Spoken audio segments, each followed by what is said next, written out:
Welcome to Ian Cinema, your destination for endless entertainment and unforgettable movie moments. Discover exciting films, inspiring stories, and cinematic journeys across every genre. Whether you love action, drama, thrillers, or timeless favorites, there's always something waiting for you here. Sit back, enjoy the experience, and let Ian Cinema bring the magic of movies to your screen. Avatar: The Way of Water is a 2022 American epic science fiction film directed by James Cameron and written by Cameron, Rick Jaffa, and Amanda Silver.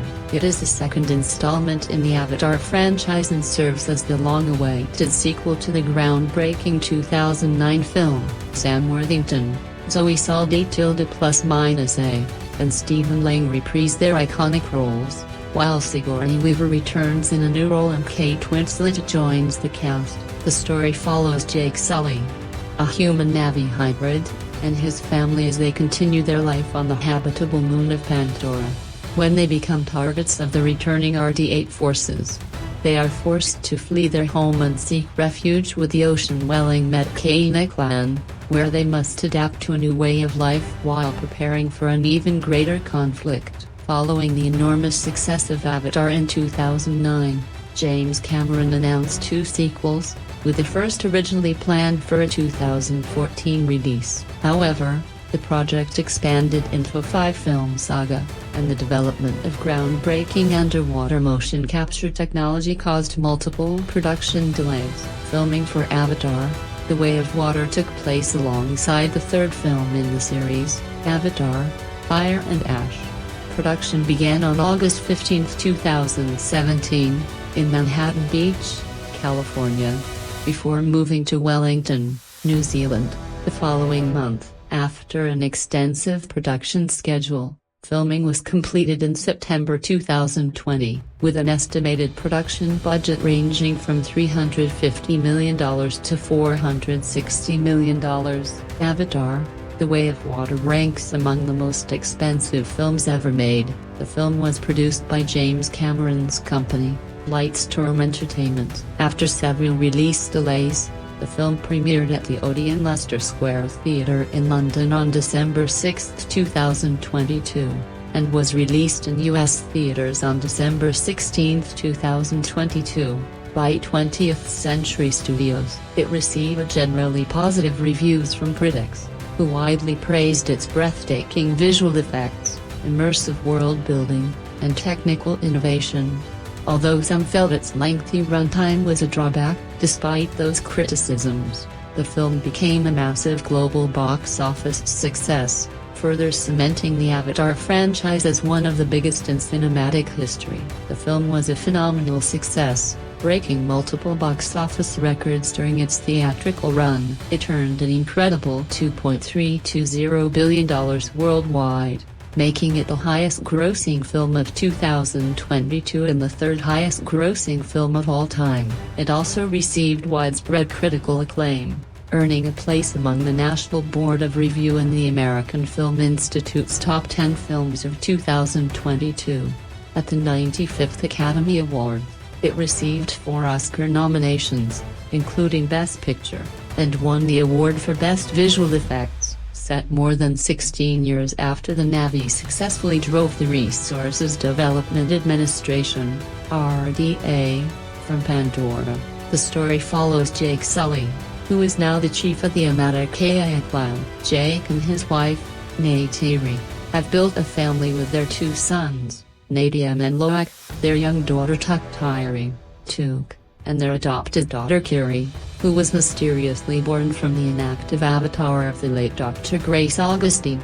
Another important member of the family is Miles Spider Sopro, a human son of the late Colonel Miles Quaritch. Raised on the Pandora by the remaining human scientists, Spider has become a close friend of the Sully children. Peace on Pandora is shattered when the RDA returns with plans to recolonize the planet. Among the new arrivals are the recombinant Na'vi avatars implanted with the memories of deceased human soldiers, including a reconstructed version of Colonel Quaritch, as Jake leads a relentless guerrilla campaign against the invading forces.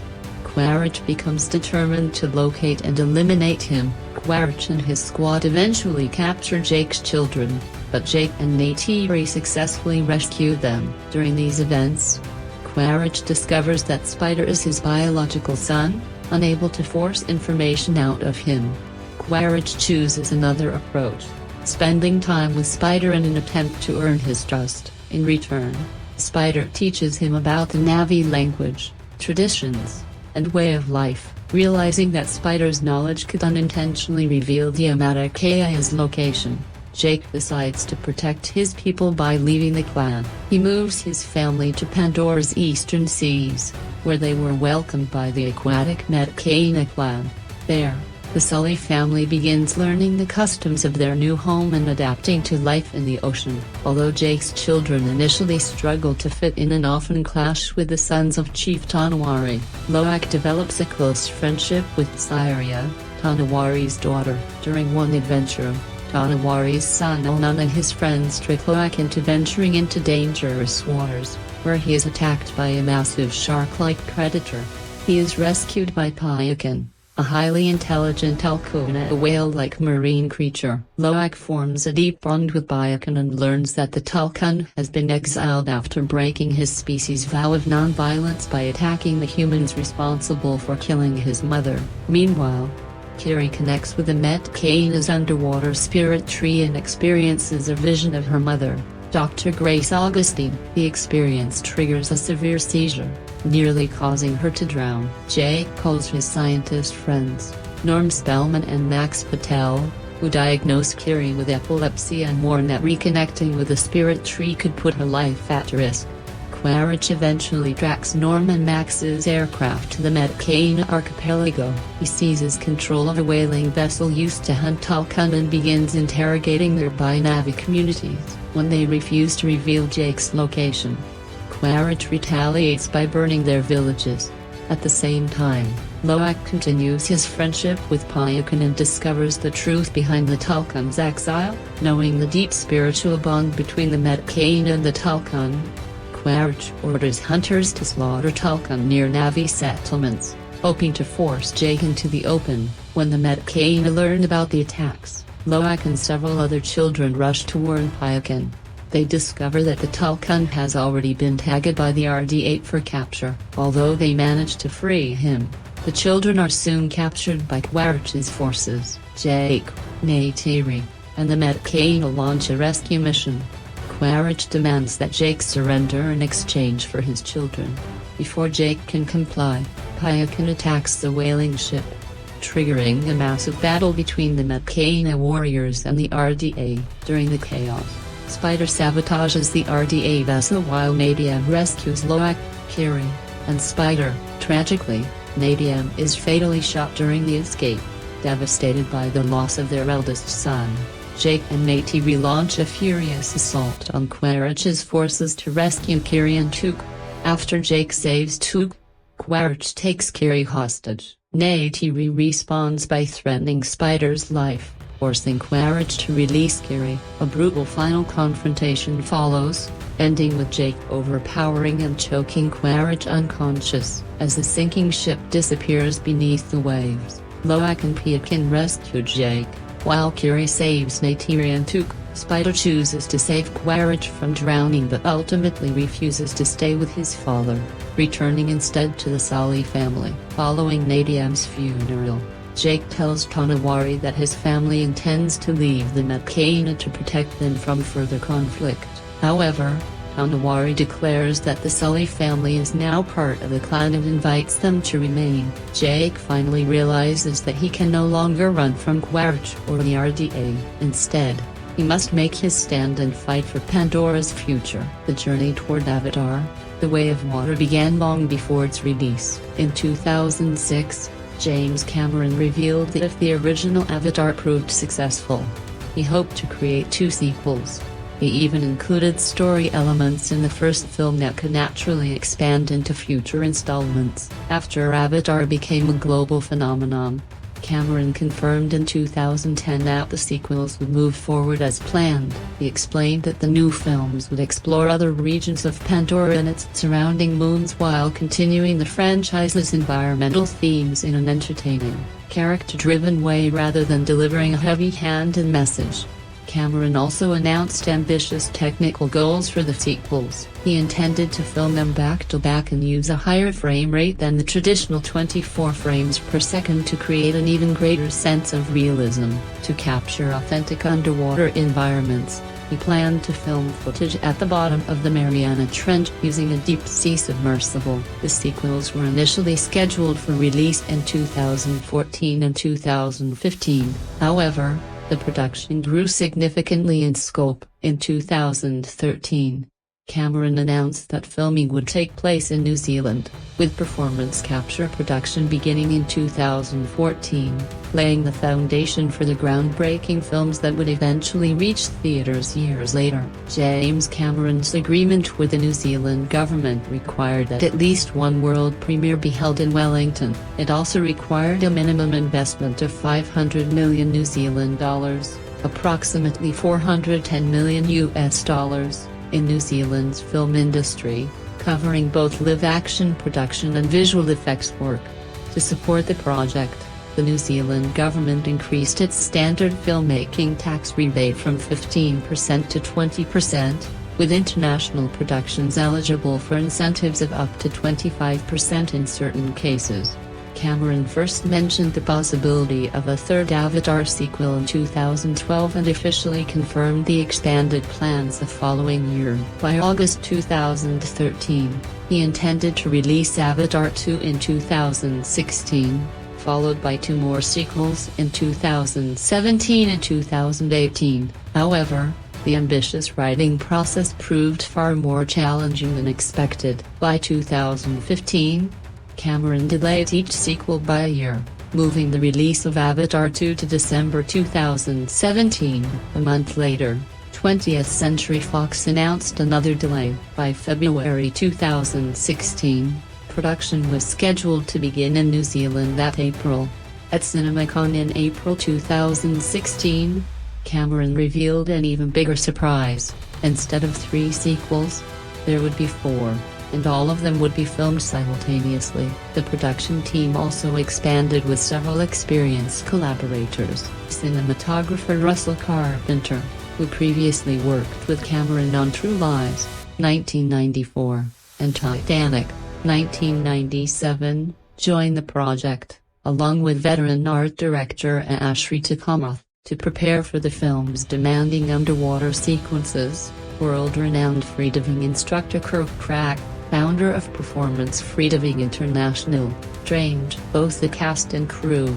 Cameron explained that the sequels were designed as individual stories connected by one larger narrative that began with the original Avatar. Unlike the first film, The Way of Water would feature a complete ending rather than a cliffhanger. In 2013, Cameron announced 4 screenwriters who would help develop the franchise: Josh Friedman, Shane Salerno, and the writing team of Rick Jaffa and Amanda Silver. Although each writer was eventually assigned a specific sequel, Cameron initially had everyone collaborate on all 4 scripts. He intentionally delayed assigning individual films so the entire team would remain focused on the overarching story instead of isolated installments. By April 2014, Cameron expected to finish the first 3 screenplays within 6 weeks and still hoped to release the sequels between 2016 and 2018. However, the writing process became much more time-consuming than anticipated.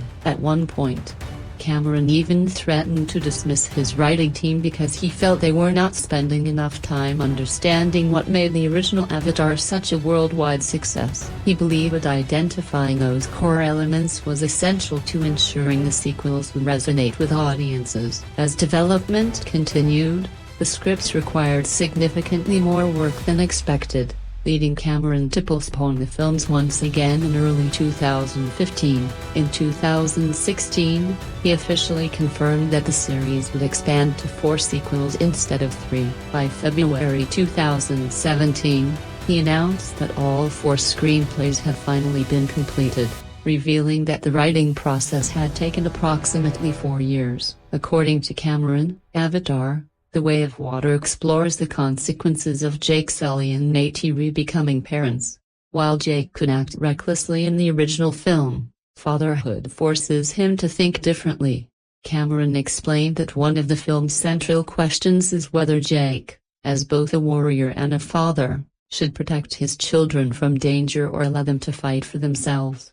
In a December 2019 interview, Stephen Lang revealed that Cameron had always intended for Colonel Quaritch to return, even while filming the original Avatar. During development, Cameron also spent an entire year writing a 130-page screenplay for the first sequel titled Avatar: The High Ground.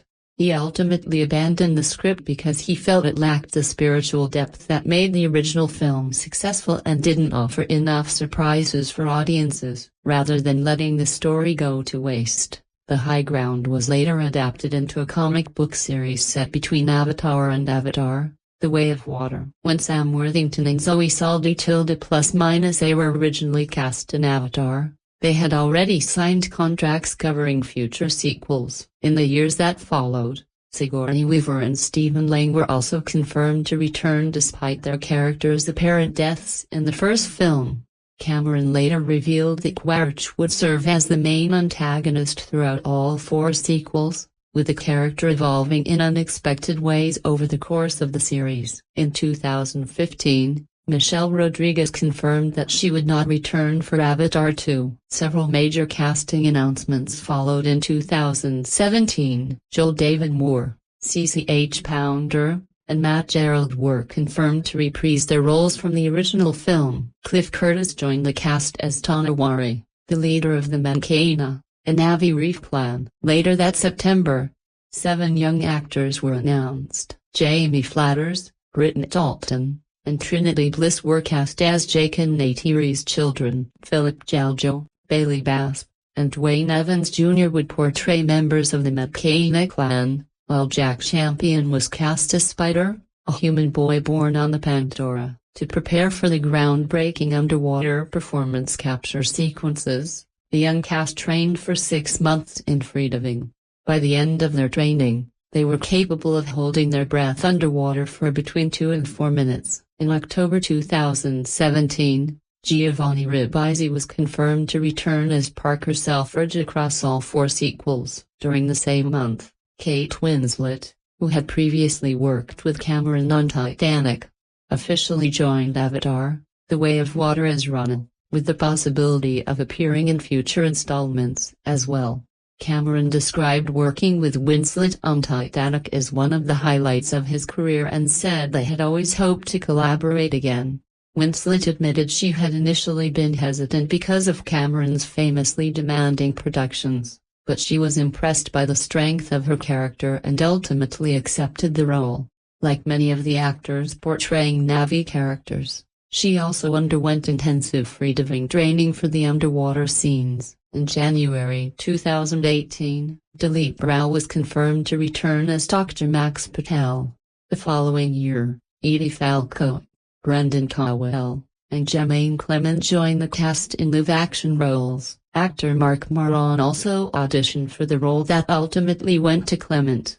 Edward Norton reportedly turned down an undisclosed role in the film. Meanwhile, Joel David Moore's infant son, Oliver, made a brief cameo appearance as a baby Na'vi. Preliminary filming for Avatar: The Way of Water officially began on August 15, 2017, with Manhattan Beach, California serving as the primary production base before the project later moved to New Zealand for large-scale filming.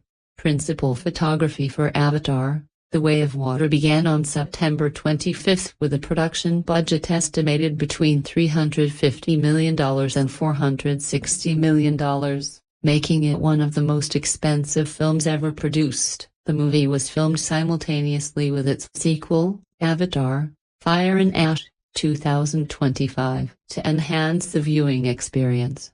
Some scenes were filmed at the traditional 24 frames per second, while high action sequences were captured at 48 frames per second. The higher frame rate helped fast-moving objects appear sharper and more lifelike. During production, the filming schedule was briefly adjusted so Sigourney Weaver could film a cameo for the series finale of Doc Martin, 2004-2022. On November 14, the crew successfully filmed the first underwater motion capture scenes featuring 6 of the 7 main child actors. Because air bubbles from scuba equipment would interfere with the motion capture sensors, the cast and crew performed these scenes without scuba gear. Another technical challenge was that the infrared light normally used for motion capture was absorbed by water, making it ineffective. To solve this problem, the filmmakers developed a system that used ultraviolet light instead. 2 separate motion capture systems, one underwater and one above the surface, were specially designed and synchronized to work together. One of the most demanding sequences was the underwater fight between Jake Sully and Colonel Quaritch, which required the actors to perform choking motions while submerged. Due to the risks involved, Sam Worthington and Stephen Lang were closely supervised by a dedicated safety team throughout filming. During one underwater scene, Kate Winslet held her breath for more than 7 minutes, setting a new record for the longest breath hold while filming an underwater movie scene. She surpassed the previous record held by Tom Cruise during the production of Mission: Impossible: Rogue Nation, 2015. On June 8, 2018, director James Cameron revealed that the production had already completed 130 days of motion capture filming. Later that year, on November 14, he announced that motion capture work with the principal cast had officially wrapped. In February 2019, producer John Landau confirmed that live-action filming for Avatar 2 and Avatar 3 would begin in New Zealand during the spring of 2019. However, on March 17, 2020, Landau announced that production had been postponed indefinitely because of the COVID-19 pandemic. Despite the shutdown, virtual production continued at Manhattan Beach, while visual effects work remained underway at Weta Digital in Wellington. In early May, the New Zealand government approved strict health and safety protocols, allowing production to resume. On June 1, Cameron, Landau, and at least 55 crew members returned to New Zealand. Before filming could restart, they completed a mandatory 2-week government-supervised isolation period in a Wellington hotel. Avatar 2 and Avatar 3 became the first major Hollywood productions to resume filming after the pandemic-related shutdown. Production officially restarted on June 16. The project employed 46 New Zealand cast members, including Cliff Curtis and Wayne Evans Jr., along with 114 local stunt performers, 36 apprentices and interns, and nearly 800 extras. By September 2020, Cameron announced that live-action filming in New Zealand had been completed. He confirmed that Avatar: The Way of Water had finished principal photography, while approximately 95% of Avatar 3 had also been filmed. Overall, production on Avatar 2 lasted more than 3 years. In July 2022, the New Zealand Film Commission revealed that the Avatar sequels had received more than 140 million New Zealand dollars in public funding through the country's Screen Production Grant. The funding sparked political debate. ACT Party Deputy Leader Brooke Van Velden criticized the subsidy program, arguing that public money could have been better spent elsewhere. In contrast, Economic and Regional Development Minister Stuart Nash defended the investment, stating that attracting major Hollywood productions generated overseas investment and created valuable jobs for New Zealand's film industry. On July 31, 2017, it was announced that Weta Digital had begun work on the Avatar sequels. Because underwater motion capture had never been successfully achieved before, the visual effects team spent nearly 18 months developing entirely new technology capable of capturing performances beneath the water's surface. Weta's VFX producer David Conley described Avatar: The Way of Water as the largest visual effects project the company had ever undertaken. Managing the enormous amount of production data required approximately 3.3 billion render thread hours. with support from Amazon Web Services for cloud storage and computing. Industrial Light Magic, ILM, also contributed to the film's visual effects. During the editing process, James Cameron removed approximately 10 minutes of gunfight sequences from the film. He explained that tragedies such as the Christchurch mosque shootings in New Zealand influenced his decision to reduce the amount of gun violence shown on screen. Original Avatar composer James Horner had planned to return for the sequels, but he tragically died in a plane crash in June 2015. In 2021, Simon Franglen, who had previously worked with Cameron and Horner on both Titanic and Avatar, was confirmed as the composer for the sequels. Franglen incorporated themes from Horner's original Avatar score while composing new music for The Way of Water. The official soundtrack album was released by Hollywood Records on December 16, 2022, followed 4 days later by an expanded edition featuring 10 additional score tracks. In November 2022, reports revealed that the film would include an original song titled The Song Chord, performed by Simon Franglen and Zoe Saldaña.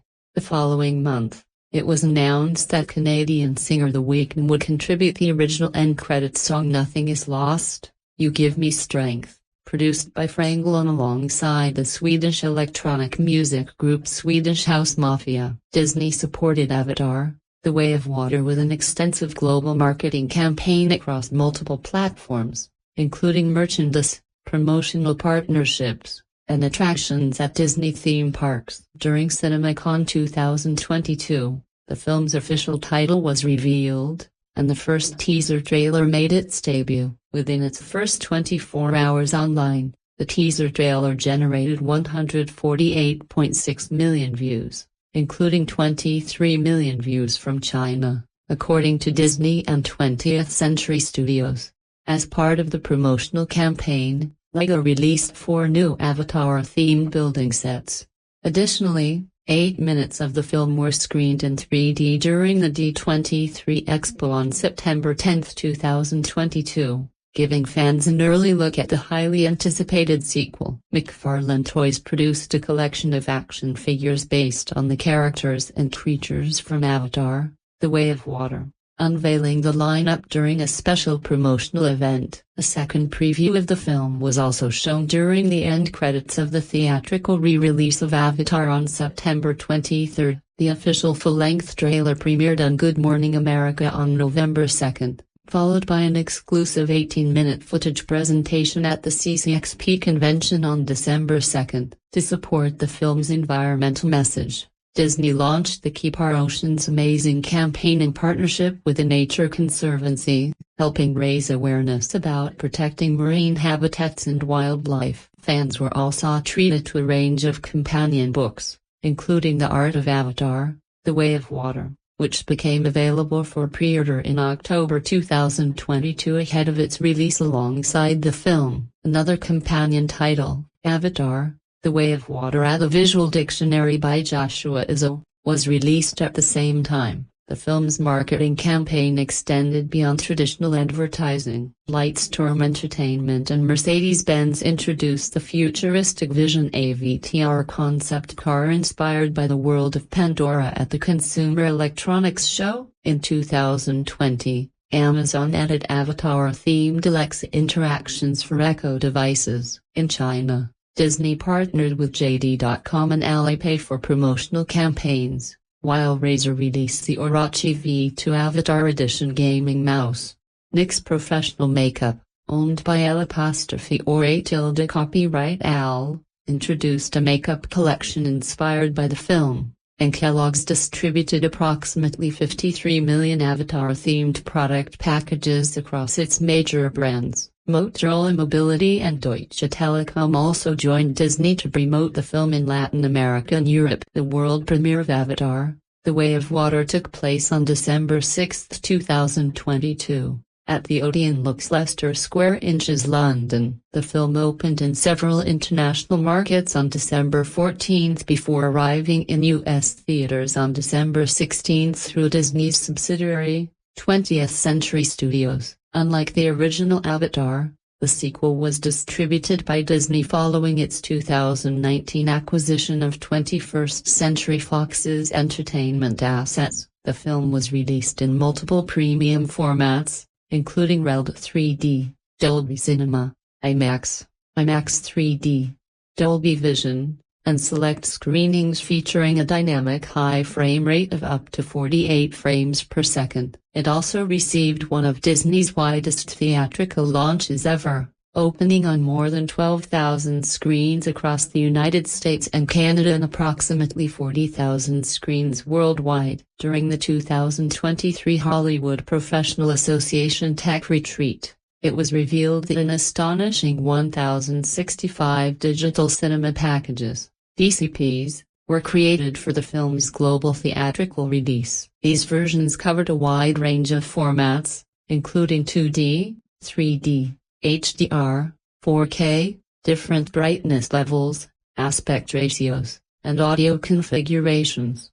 The release also supported 51 subtitle languages and 28 dubbed language versions. Around 800 DCPs underwent quality control just 5 days before the film's release. To manage this massive distribution effort, Disney developed a new tracking system for the numerous versions and introduced a cloud-based DCP mastering tool, making the complex global rollout far more efficient. In May 2025, Disney announced that Avatar: The Way of Water would return to theaters for a limited one-week re-release beginning October 3, 2025, with screenings available in both IMAX and 3D. The film became available for digital purchase on March 28, 2023, complete with behind-the-scenes featurettes. It debuted on Disney Plus and Max on June 7, 2023. Walt Disney Studios Home Entertainment, under the 20th Century Home Entertainment label, later released the film on Ultra HD Blu-ray, Blu-ray 3D, Blu-ray, and DVD formats. An expanded collector's edition followed on December 19, 2023. On February 2, 2024, the film also became available on the Disney Plus app for Vision Pro, streaming in 3D, 4K, Dolby Vision, and variable high frame rate. According to analytics firm Samba TV, more than 2.6 million U.S. households streamed Avatar: The Way of Water across Disney Plus and Max during its first 4 days of availability. From June 7 to June 11, 2023, the strongest viewership came from Portland, plus 28%, Seattle, plus 26%, and Sacramento, plus 26%. Compared to the national average, the film also performed particularly well among Black households, plus 10%, and Hispanic households, plus 9%. Nielsen later reported that the movie accumulated 6.4 billion streaming minutes in 2023, making it the 9th most streamed film of the year. At the global box office, Avatar: The Way of Water earned an extraordinary $688.5 million in the United States and Canada, along with $1.646 billion from international markets, bringing its worldwide total to approximately $2.334 billion. It opened with $134.1 million domestically and $307.6 million overseas, resulting in a worldwide opening weekend of $441.7 million.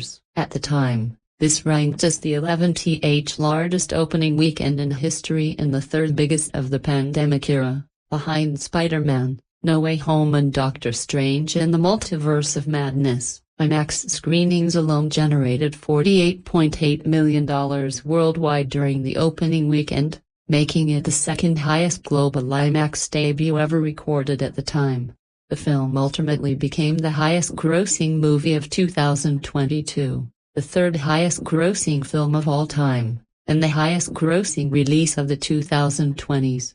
The sequel also became the fourth film of the pandemic era to surpass $1 billion worldwide, following Spider-Man: No Way Home, Top Gun: Maverick, and Jurassic World Dominion. It reached the milestone in just 14 days, making it the sixth fastest film ever to do so. On January 22, 2023, it crossed the $2 billion mark, becoming the first film released during the pandemic era and only the sixth film in cinematic history to achieve that remarkable milestone. Avatar: The Way of Water became the second fastest film in history to surpass the $2 billion mark, reaching the milestone in just 40 days. According to Deadline Hollywood, the movie generated an estimated $531.7 million in net profit after accounting for production costs, marketing expenses, talent participation, distribution, and other related costs. Its outstanding box office performance, combined with strong home media revenue, earned it the top spot on Deadline Hollywood's list of the most valuable blockbusters of 2022. Before its North American release, box office analysts projected an opening weekend between $145 million and $179 million, with early forecasts estimating a domestic total between $574 million and $683 million. The film earned $53.2 million on its opening day, including $17 million from Thursday night previews. It debuted with $134.1 million during its first weekend and nearly twice the original Avatar's $77 million opening. Although the result fell slightly below industry expectations, it comfortably claimed the #1 spot at the box office. Both Deadline Hollywood and Variety noted that the film's excellent audience reactions, minimal day-to-day declines, limited competition, and the upcoming Christmas holiday suggested it would enjoy a long and successful theatrical run. During its second weekend, the film earned $63.3 million, a 53% decline from its opening weekend, while bringing in $95.6 million over the 4-day Christmas holiday.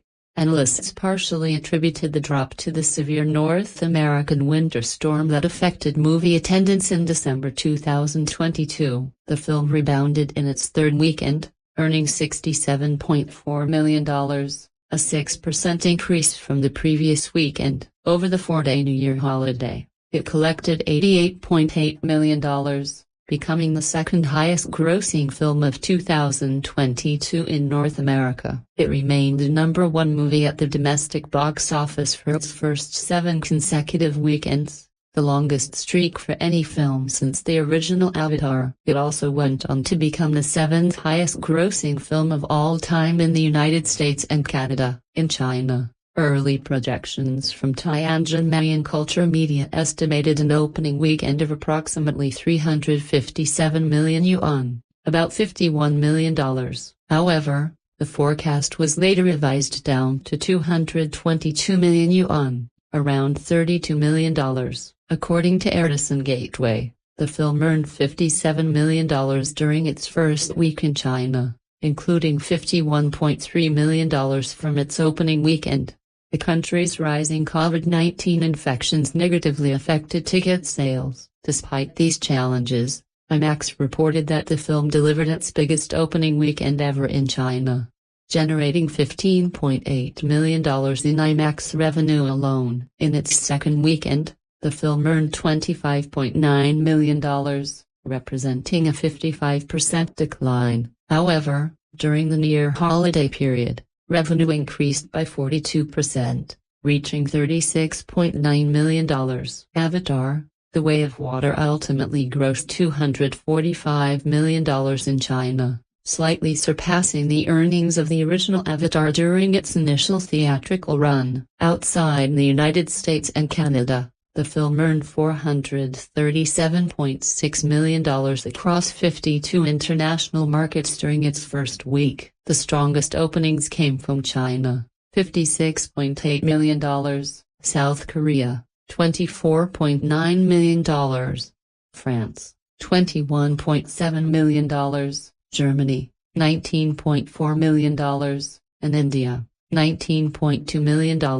Internationally, the film collected $168.6 million in its second weekend, a 42% decline. It then climbed to $186.7 million in its third weekend, reflecting a 6% increase. In its fourth weekend, it added $132.6 million, a 30% drop, while becoming the highest-grossing film of the pandemic year outside the United States and Canada. By February 26, 2023, the film's largest international markets were China, $249.8 million, France, $148.3 million, Germany, $138.3 million, South Korea, $105 million, and the United Kingdom, $91 million. The movie also became the highest-grossing film of all time in more than 20 international territories,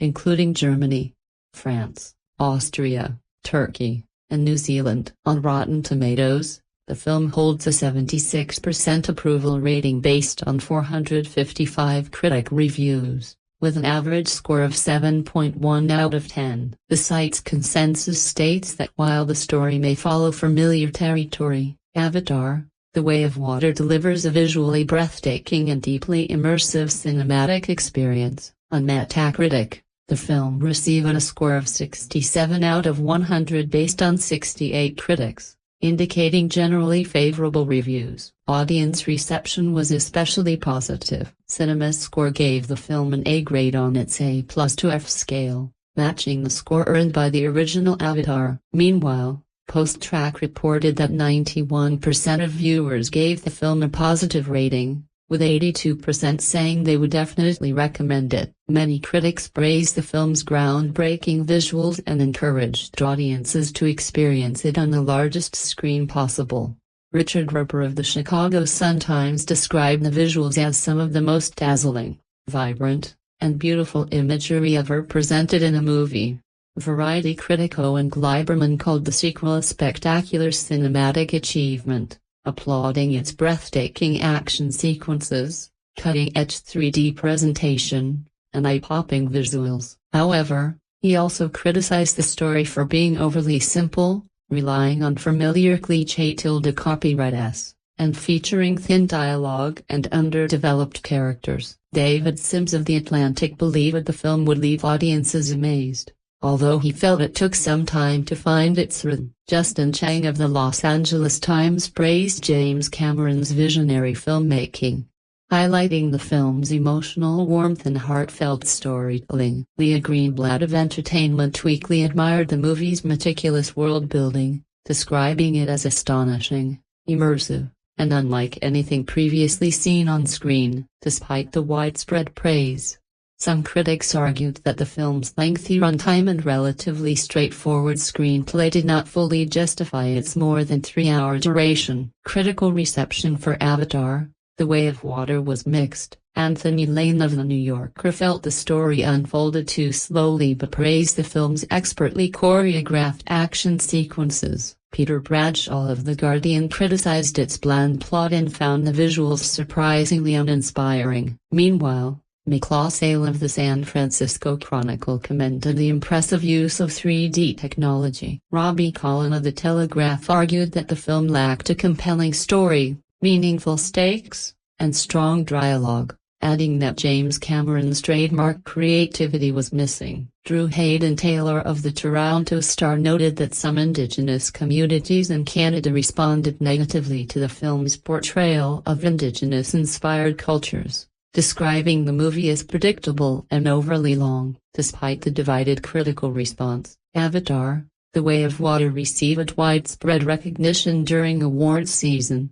At the 95th Academy Awards, it won the Oscar for Best Visual Effects and earned additional nominations for Best Picture, Best Sound, and Best Production Design. The film also received 2 Annie Awards, winning both 2 British Academy Film Awards with 1 win, 5 Critics' Choice Movie Award nominations with 1 victory, and 2 Golden Globe nominations.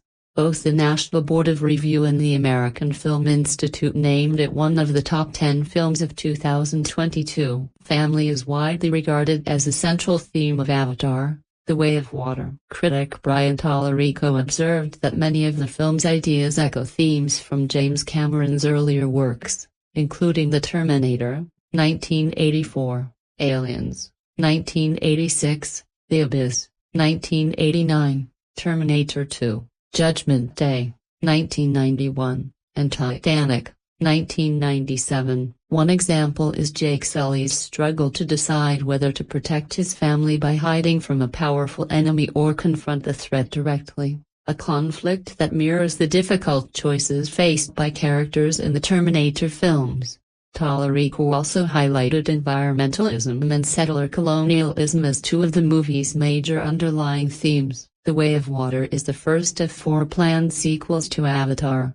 Production on Avatar, Fire and Ash began alongside The Way of Water in New Zealand on September 25, 2017. Returning cast members include Sam Worthington, Zoe Saldaña, Sigourney Weaver, Stephen Lang, CCH Pounder, Kate Winslet, Cliff Curtis, Giovanni Ribisi, Joel David Moore, Edie Falco, Jermaine Clement, Brendan Cowell, Britton Dalton, Trinity Bliss, Jack Champion, Bailey Basp, and Wayne Evans Jr. New additions to the franchise include Una Chaplin, Michelle Yeoh, and David Thewlis. According to producer John Landau, James Cameron envisioned the sequels as expanding the world of Pandora in different ways. Fire and Ash will focus less on water than The Way of Water, while the 4th and 5th films will continue exploring new environments and cultures. Most of the underwater scenes for the later sequels were filmed during the production of The Way of Water, although all 4 sequels were planned from the beginning.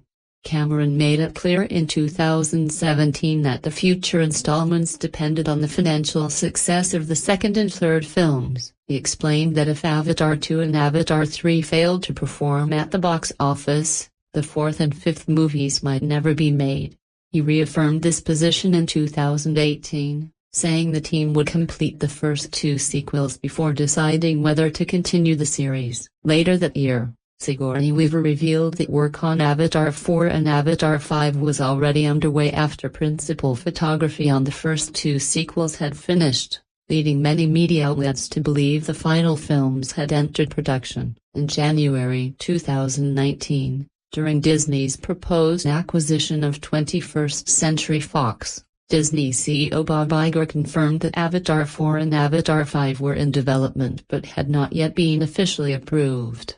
The following month, producer John Landau clarified that the projects had indeed been greenlit and revealed that roughly 1/3 of Avatar 4 had already been filmed. Following the enormous box office success of The Way of Water, James Cameron confirmed that the remaining sequels were moving forward. In January 2023, he joked that the film's success meant he could no longer avoid making the rest of the series, adding that he already knew what he would be working on for the next 6 or 7 years. It was also confirmed that Brendan Cowell would return as Captain Mick Scoresby, the Tulkun Payakan would play an important role again, and Giovanni Ribisi would reprise his role as Parker Selfridge, whose character is expected to have a much larger part after his brief appearance in The Way of Water.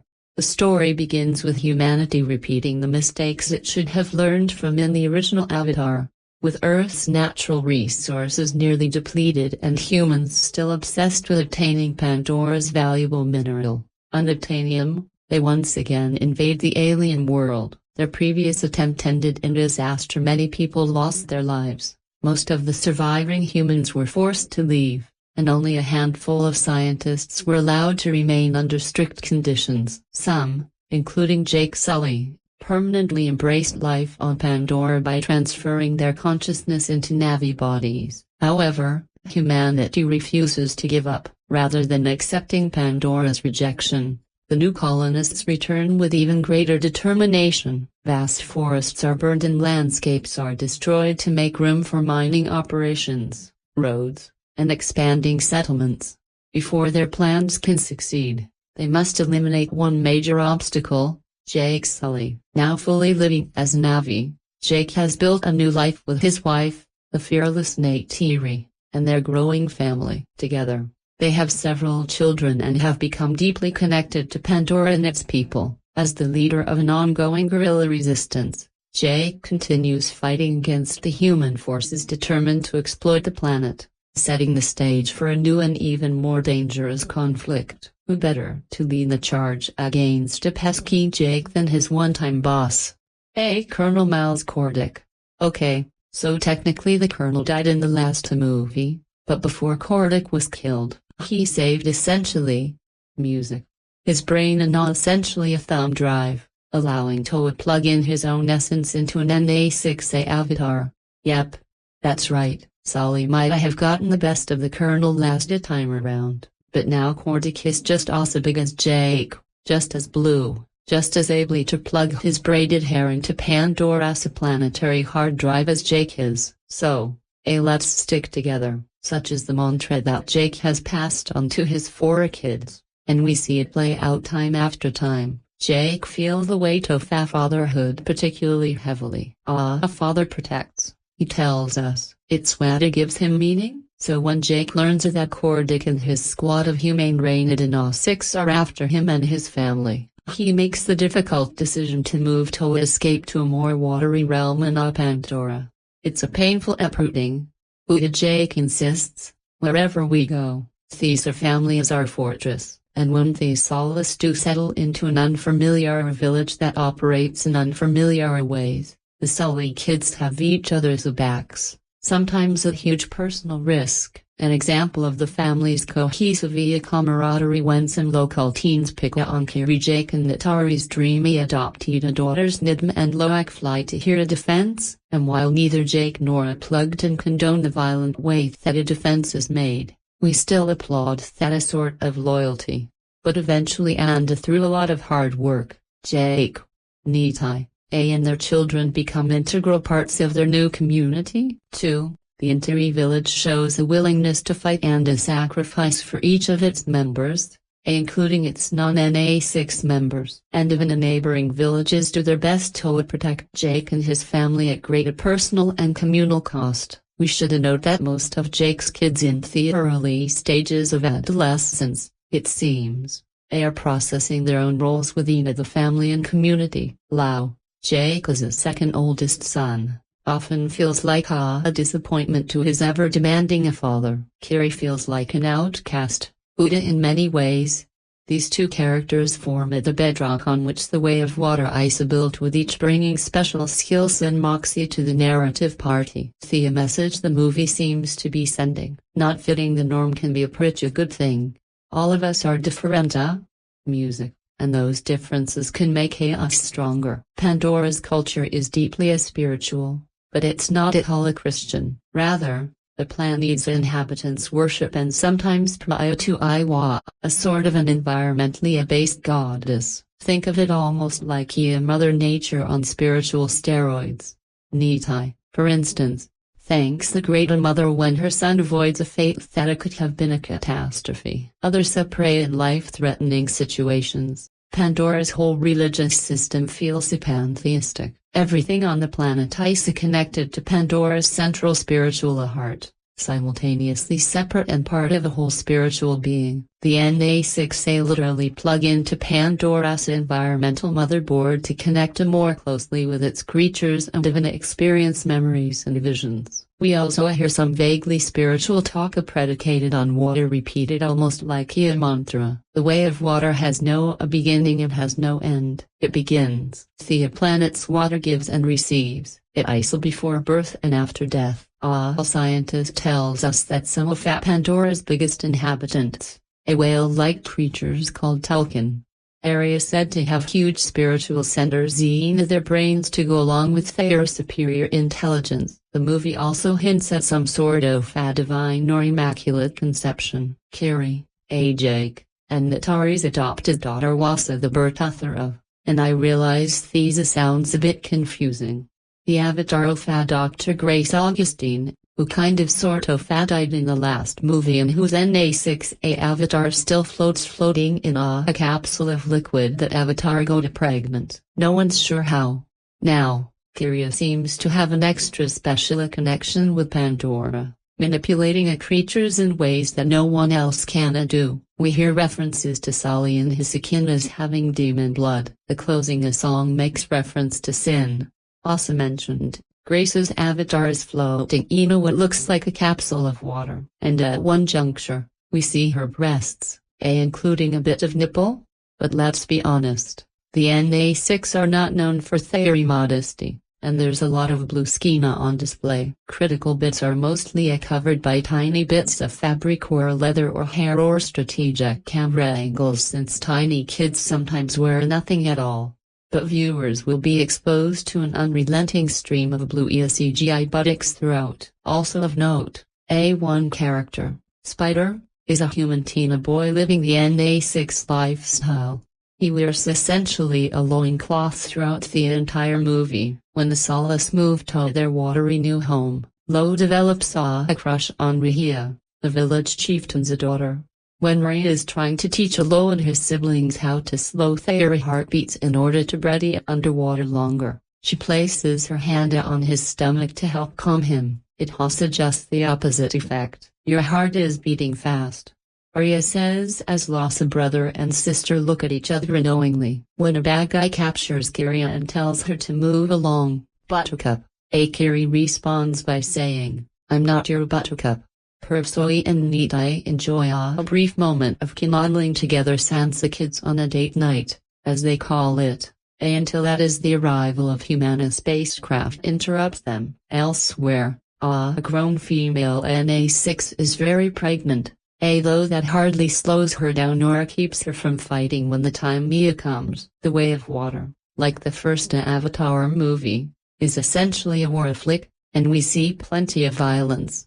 Indeed, the last hour of the film is only a constant battle. Bullets rattle out of machine guns and sometimes find their mark, leading to bloody injuries and painful deaths. While the NA6 use more modern-day weapons, many use more indigenous tools. Natari's favorite is her bow, from which she shoots arrows with distinctive telltale fletching. Several find their mark, sometimes Thea heads of opponents, sometimes through vehicle windshields on the way to Thea chest. Knives and axe-like weapons are also favored implements. One mana suffers a spiked blow to the head. Several characters are impaled by spears. Various machines and vehicles explode, sometimes killing or injuring others in the process. People might fly up and out of said vehicles, surely pulled by gravity to their dooms. Only a man is thrown from a boat and has his arm severed for good measure. We see both fly. A number of people drown or nearly drown, and at least one man is crushed by what appears to be a gigantic anemone. Someone has what appears to be an epileptic seizure underwater and nearly dies.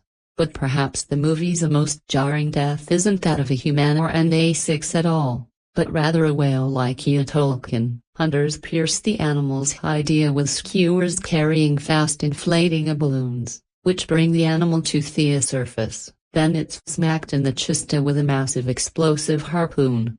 The Tolkien tries to flee, but eventually exhausts itself and dies. The hunters later go inside the beast's cavernous maw, drill into its brain, draining a valuable liquid from the creature. The rest of the carcass is apparently wasted. Later, we discover that the Tolkien's calf also died. The Tolkien area assaulted with sonic cannons and depth charges. We are told that the creatures have never even lifted a fin against their attackers. But one Tolkien decides to go against the species' pacifistic ethos with devastating consequences. So kids fight with other teens. Fists are thrown and tails are pulled.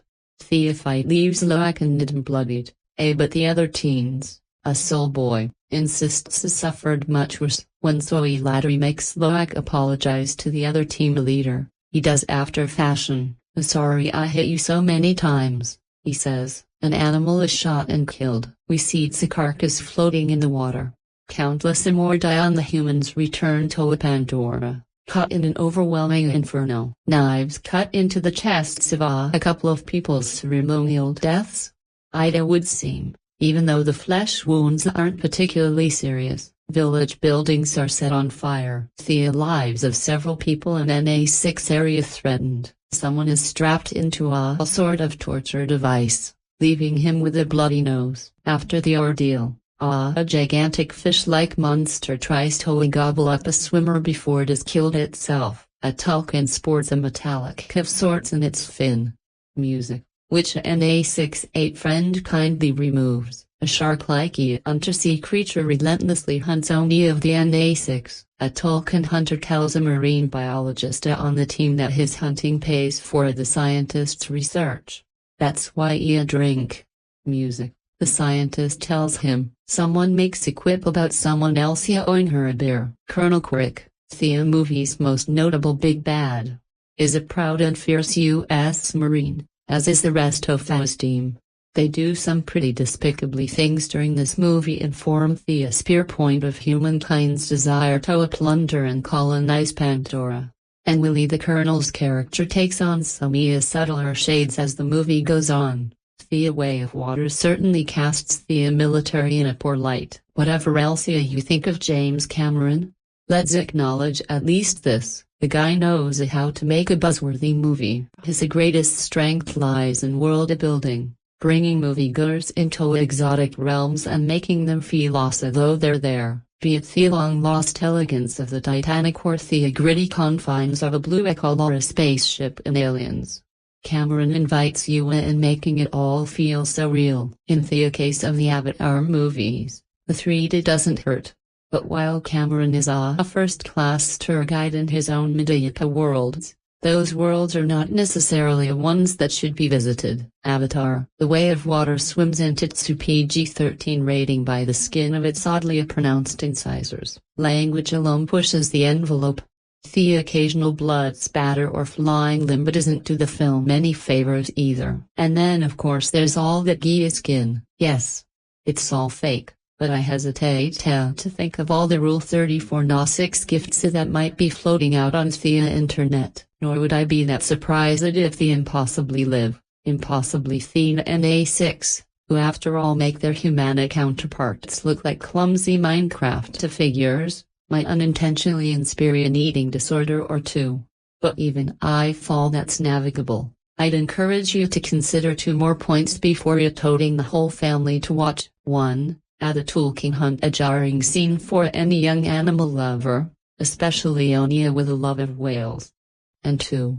Pandora's spiritual system that pushes away Christianity and hugs a nature-based pantheism. Forget the biblical model of stewardship. It sidesteps the creator and instead worships the creation. And that is pretty much the definition of idolatry. Cameron has a way of appending Hollywood expectations. The original Avatar is still the highest-grossing movie worldwide of all time. And it is said that The Way of Water will have to exceed that to make a profit. It could do just that. But while Pandora is as beautiful as ever, The Way of Water might not be the way that many families would care to go. I have to admit, I wasn't in a massive rush to see this movie. I enjoyed the first Avatar enough, but it's not a film I revisit often, as despite the stunning visuals, the characters never really grabbed me. And I didn't think it warranted a sequel. After hearing the runtime for the follow-up was over 3 hours, I was going to wait for it to hit streaming, but I figured it should be seen on the big screen. I also couldn't not do a review for a new James Cameron picture, even if he has been saying some strange things lately. So, after 13 years, is this belated sequel worth the wait? Well, if you like the music first movie, then you will likely love this one. It's a visual feast, and the 3D is incredibly immersive. The world of Pandora is more beautiful than ever, and it was nice to return to it. Clearly, a lot of time and effort went into creating it, and it's easily the best-looking movie of the year. I'm not the biggest fan of 3D generally, and the high frame rate made everything slightly sped up. So at times it was difficult to keep up with what was going on. I had to take my 3D glasses off a few times towards music. The end as gave me a headache and it took me a while for my eyes to adjust to the real world again. So, best not to drive straight home after watching it. Taking a place more than a decade after the first film, Jake. Nitai. and whatever all Thayer kids are called are being hunted by Thea Sky people. So, they leave their happy lives in the forest and seek refuge with the Deceit tribes. What ensues is a friendly affair as they struggle to fit into Thea's new life where they deal with things like bullying, living up to expectations, and homesickness. Spoilers ahead. So, if you haven't seen the movie and don't want to know anything that happens, read no further. Jake and Nita are more supporting characters this time with the kids taking center stage. Jake still gets plenty to do, and it's refreshing to see a strong father figure portrayed in a positive light. Sam Worthington's accent is better now and he has really grown into the role of Jake and made it his own. Zoe Saldaña is fierce as Nita, especially during the finale where she displays a mother's rage. Stephen Lang returns as Quirk, which may come as a surprise as he was very dead at the end of the first movie. But conveniently enough, he had his consciousness put into an avatar in case things went bad, so this time he looks like the Na'vi. I thought this was a really lame idea and I think it would have worked better if they just had his son out for revenge, but instead, Spider, that's his son's name, has befriended Jake and his family and is almost feral. All the villains, aka humans, are essentially one-note cartoon characters, but the father, so the dynamic between Quirk and Spider is nearly interesting. I think if I were to watch it at home on the small screen, it's more of a 3.5-star movie as despite the imaginative visuals, the characters still don't make much of an impact and I couldn't tell you the names of any of the Sully kids. There were too many characters, so I didn't get especially involved emotionally with any of them. There also isn't any quotable dialogue. In an action movie should always have a few one-liners that stick with you. Also this is from James Cameron. The night should come as no surprise that the action scenes are jaw-dropping and you can see everything that's going on. The final battle goes on for too long, but it's still spectacular, although he admittedly did tune out a little when Ida became Titanic again, where the first movie was about the environment. Music this continues those themes, but focusing on saving the oceans and especially whales. It's a little heavy-handed and could be labeled a preachy, but that really is just a nitpicking. The music score features the late James Hero's main theme, and the composer Simon Franklin does a fine job expanding on that without surpassing it. The story doesn't warrant the ridiculous runtime, and as pretty as the visuals are, you could have trimmed a few minutes here and there to at least have got it under 3 hours. I was never bored, however. By the time the end credits rolled, I was relieved it was over as I was feeling a little nauseous due to the 3D. Nothing is really resolved either, so we now have to wait until part 3 next year to see what happens next. Overall, Avatar, The Way of Water is a visual marvel, and the amount of work that clearly went into it is apparent throughout. As I stated, if I were to watch it again, it would probably be 3.5 due to having too many characters and lack of memorably dialogue. I would have preferred a new villain, too, so there isn't enough that feels fresh in that respect. Ida needs to be seen on the big screen to truly appreciate it. However, if you weren't a fan of the first film, then you wouldn't rush to see it. James Cameron wants you to believe. He wants you to believe that aliens are killing the machines, humanity can defeat time-traveling cyborgs, and a film can transport you to a significant historical disaster. In many ways, the planet of Pandora in Avatar has become his most ambitious manner of sharing this belief in the power of cinema. Can you leave everything in your life behind and experience a film in a way that's become increasingly difficult in an era of so much distraction? As technology has advanced, Cameron has pushed the limits of his power of belief even further, playing with 3D, high frame rate, and other toys that weren't available when he started his career. But one of the many things that is so fascinating about Avatar, The Way of Water, is how that belief manifests itself in themes he's explored so often before. This wildly entertaining film is no retread of Avatar, but a film in which fans can pick out thematic and even visual elements of Titanic, Aliens, The Abyss, In the Terminator films, it's as if Cameron has moved to Pandora forever and brought everything he cares about. He's also clearly never leaving. Cameron invites viewers into this fully realized world with so many striking images and phenomenally rendered action scenes that everything else fades away. Maybe not right away. Avatar, The Way of Water struggles to find its footing at first, throwing viewers back into the world of Pandora in a narratively clunky way. One can tell that Cameron really cares most about the world-building midsection of this film, which is one of his greatest accomplishments. So, he rushes through some of the set ups till we get to the good stuff. Before then, we catch up with Jake Sully, Sam Worthington, a human who is now a full-time NA6 and partners with Zoe Saldaña, with whom he has started a family. They have 2 sons, Nidia Jamie Flatters, and Lo Britton Dalton, and a daughter named Tuck Trinity Jolie Bliss, and they are guardians of Carrie, Sigourney Weaver, the offspring of Weaver's character from the first film. Family bliss is fractured when the Sky People return, including an Avatar NA6A version of one Colonel Miles Quirk,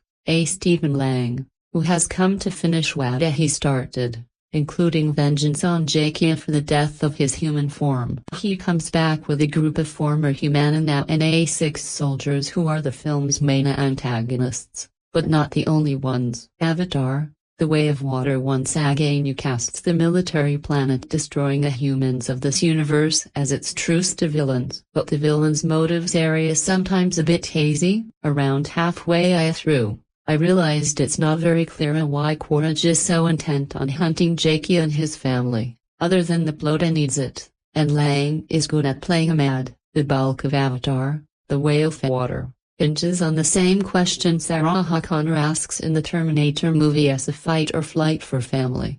Do you run and hide from the powerful enemy to try and stay safe, or turn and fight the oppressive evil? At first, Jake takes the former option, leading them to another part of Pandora, where the film opens up via one of Cameron's longtime obsessions, H2O. The aerial acrobatics of the first film are supplanted by underwater ones in the region run by Adanawari. Cliff Curtis, the leader of a clan called the Metaana, himself a family man. His wife is played by Kate Winslet. Tanoa is worried about the danger the new NA6 visitors could bring, but can turn them away. Again, Cameron plays with moral questions about irresponsibility in the face of a powerful evil, something that recurs in a group of commercial poachers from Earth. They dare to hunt sacred water animals in a stunning sequences during which you have to remind yourself that none of what you're watching is real. The film's mid-section shifts its focus away from Sully, correct, to the region's children as Jake's boys learn the ways of the Water Clan. Finally, the world of Avatar feels like it's expanding in ways the first film didn't. Whereas that film was more focused on a single story, Cameron ties together multiple ones here in a far more ambitious and ultimately rewarding fashion. While some of the ideas and plot developments, like the connection of Fakiri to Pandora or the arc of a new character named Spider-Jack Champion, are mostly table setting for future films. Music. The entire project is made richer by creating a larger canvas for its storytelling.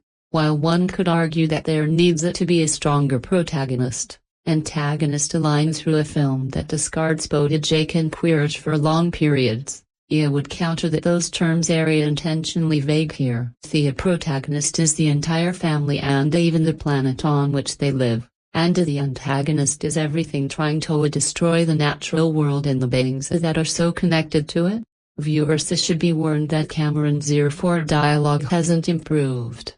There are a few lines that will earn unintentional laughter, but there's almost something charming about his approach to a character, one that weds old-fashioned storytelling to breakthrough technology. Massive blockbusters often clutter their worlds with unnecessary mythologies or backstories, whereas Cameron does just enough to ensure this impossible world stays relatable. His deeper themes of environmentalism and colonization could be understandably too shallow for some viewers, and the way he co-opts elements of indigenous culture could be considered problematic, and I wouldn't argue against that. But if a family uses this as a starting point for conversations about those themes, then it's more of a net positive than most blockbusters that provide no food for thought. There has been so much a conversation about the cultural impact of Avatar recently as superhero dominated the last decade of pop culture in a way that allowed people to forget at the NA6. Watching Avatar: The Way of Water, I was reminded of how impersonal the Hollywood machine has become over the last few decades and how often the blockbusters that truly make an impact on the format have displayed the personal touch of their creator. Think of how the biggest and best films of George Lucas and Steven Spielberg couldn't have been made by anyone else. Avatar: The Way of Water is a James Cameron blockbuster through and through. And I still believe in him. In the sequel, Jake and his family must escape from the wrath of Colonel Milesaq by relocating to an Ilanda nation, but the Colonel eventually finds them, which leads to another conflict. This movie is infamous for its extremely long production as it arrives 13 years after the original. History will now repeat itself as once again this film was bashed before being released. But now it is becoming a huge hit and eventually it will quickly dissipate from the public consciousness. I missed seeing the first movie in the theaters as back then I was still in a high school in my small town that had no theaters, which is why I set out to watch the second film on the biggest screen possible. An IMAX screen. I have to say that I was disappointed in the overall experience. Visually, the movie is breathtaking, and more on that later. But I can distinguish between a regular screen and an IMAX screen myself. Even worse, the 3D effects in this movie are only cool in some beginning scenes, but for the most part, they were too subtle and unremarkable. I wished for more. The first Avatar is among the weakest and most unoriginal movies Cameron made. I've always belonged to the middle ground camp where I respected its world building and technical craftsmanship. But I found the story and the characters utterly rehashed and extremely thin, respectively. Thankfully, for the second movie, the director made sure to incorporate at least a more engaging and layered, if not particularly inspired story. Many have accused this film of being convoluted when in reality it is simply to a fault, as most of this director's opus is. Yes, it has many different plot threads and themes going on, but each individual thread is dealt with in a very simplistic and far from a sophisticated manner, which resulted in a story that is lacking any real elements, thus once again succeeding more so as a fantasy film than a real science fiction story. The characterization is where the sequel trumped its predecessor the most, and this is where my rating got bumped from a 3.5 to 4 stars, unlike the original. Here at least we get to spend more time with each character. Yes, the movie is populated with too many personalities, but thankfully, most got at least a serviceable, if not great, arc. The villains are the ones who fared the worst, as they are all ridiculously cartoony once again and unexplained their goals and drive. The scientists in this film being either underwritten or plain idiotic only further illustrate the fact that this franchise has never really been concerned with the goals of the science fiction genre, but rather fantasy storytelling more akin to the works of Star Wars. Miles Quaritch improved here. He still has one-liners that are cringeworthy, but at least this time around, he isn't fully villainous to the point of being a full-on cartoon creation. Stephen Lang's performance is much more nuanced here, and the character is more complex with the shades of humanity present. He is humanized with the presence of his around son, Spider, who is the Tarzan-like boy who grew up with the NA6 comedy but is still a human. The actor playing him was not great and the character needs more work, though the theme of identity struggle is well explored here, and the father-son dynamic was quite intriguing. But Avatar 2 is all about the Sully family with everybody else fading into the background. Jake Saldaña himself is the least interesting of the bunch, and his stoicism and militarism was downright annoying at times, and just one of the many aspects where this movie felt as if it belonged to a 90s era much more so than today's movie climate. Sam Worthington's performance as Okai and fatherhood as a theme is solidly depicted here, but the character remains rather uninteresting. Natari is significantly sidelined in a movie that is all about fathers and sons, though she's still got some great moments to shine. Kiri is an adopted daughter of Grace, both played by Sigourney Weaver. Weaver's performance is fine, but her voice was simply too old to play a teenager. This character's arc is the most confusing of the bunch, and this story element is the most mysterious. She is deeply connected to Eva, who is basically Pandora's version of God, so in this arc we get to see spirituality and superheroics intertwined. The film is all about the children, as Cameron was clearly going through parenthood while filming it. Tuck is cute but forgettable. Nidim got an unexpected ending but was overall too underdeveloped. The standout is Loaka as this boy who is so determined to follow in his father's footsteps and to make him proud. But he makes mistakes and sometimes goes about things the wrong way. Their dynamic is the most interesting of the bunch, and the issue of grappling with the pressure of a parental legacy was very well explored here. Avatar: The Way of Water features a terrific score that is almost as good as the James one from the original. The production design is excellent and the cinematography is dazzling. The filming of the action sequences was particularly impressive, as the third act basically evolved into a full-on Titanic sequel. The action within the ship was riveting, and that entire final battle was superbly pulled off, to the point that even I, as a non-action fan, hugely enjoyed it. This is another department where the sequel trumped the original, and just getting to see the action from different angles and viewpoints made it incredibly immersive and thrilling. The opening in the first act with the narration was almost tedious, but when the film moved to the water, it became staggeringly beautiful and spirited in its adventure. The change in ecosystem led to the renewed sense of awe and excitement within this world of Pandora. As a huge fan of snorkeling, the diving scenes took my breath away, as they were not only gorgeously filmed, colorful, and exciting, but also meticulously detailed and impressively realistic in breathing techniques, water movements, and the fauna inhabiting these oceans. The whaling theme was beautifully explored, and it is one of the most important story points of the sequel.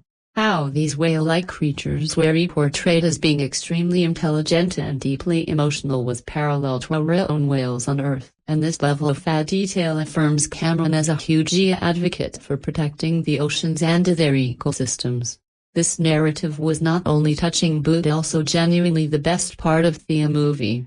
The second act slowed down significantly, and this is where the adventure seeped in, resulting into a spectacular world building. The special effects in Avatar 2 are less video game-like and more grounded in reality, while still retaining the otherworldly quality of this alien planet. The night scenes are still gorgeous, but clearly the underwater world is where the effects operated at their fullest capacity, with incredible motion capture rework and stunning cinematography. The motion capture was significantly improved here, leading to more emotional performances from the actors. The movie is ridiculously long at 3 hours, but also truly entertaining almost throughout. The dialogue is cringy at times, with an overemphasis on protein dialogue and cheesy one-liners. But there was a lot of innocence, charm, and even a humor mined from those cheesy moments, so I ultimately did not mind them all that much. The directing from Cameron is top-notch in terms of technical craftsmanship and vision, but he still needs to improve on his storytelling, as too many downright dumb plot points and plot holes abound. The family angle was excessive here, but I did ultimately come to care for this family, as the heightened emotions and the movie's immediate sense of danger elevated the weak storyline at hand significantly.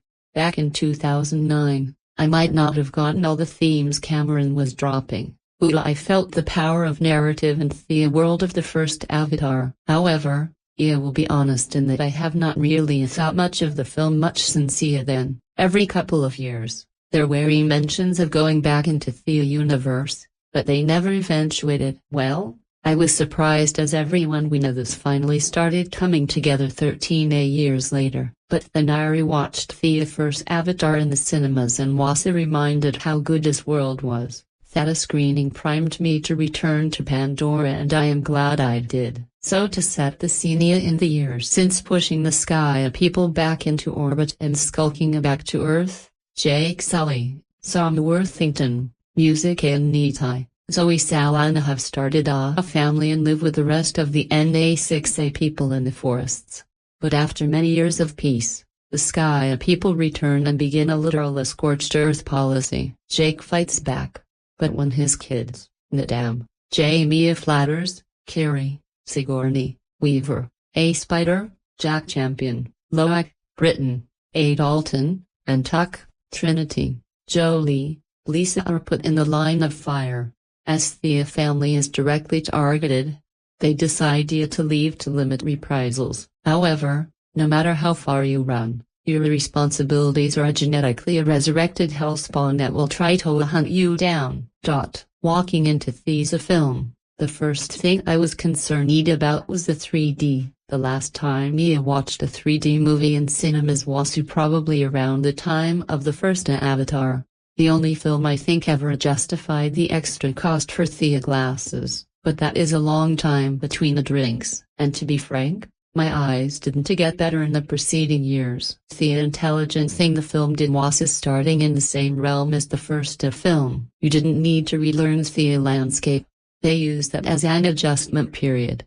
But once that period is over, the film goes from holding back to exploding on the screen. Much like the first Avatar, the film's biggest strength is the effects and world building. They needed to move into some new territory to differentiate the visual iconography, and they did that and more. To say that the oceans of Pandora were breathtaking feels like I am fundamentally underrolling just how stunning they are. Every moment was full of wonder and more than a little menace. I am someone who does have a fear of water I can't see the bottom of, and this is a film that does make use of that. All the creatures we see also follow the same design motif of being a completely alien, but also something you can comprehend.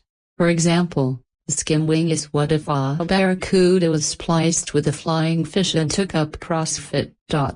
You need to care about the environment because those are the themes that James Cameron is playing in subtle. They are not.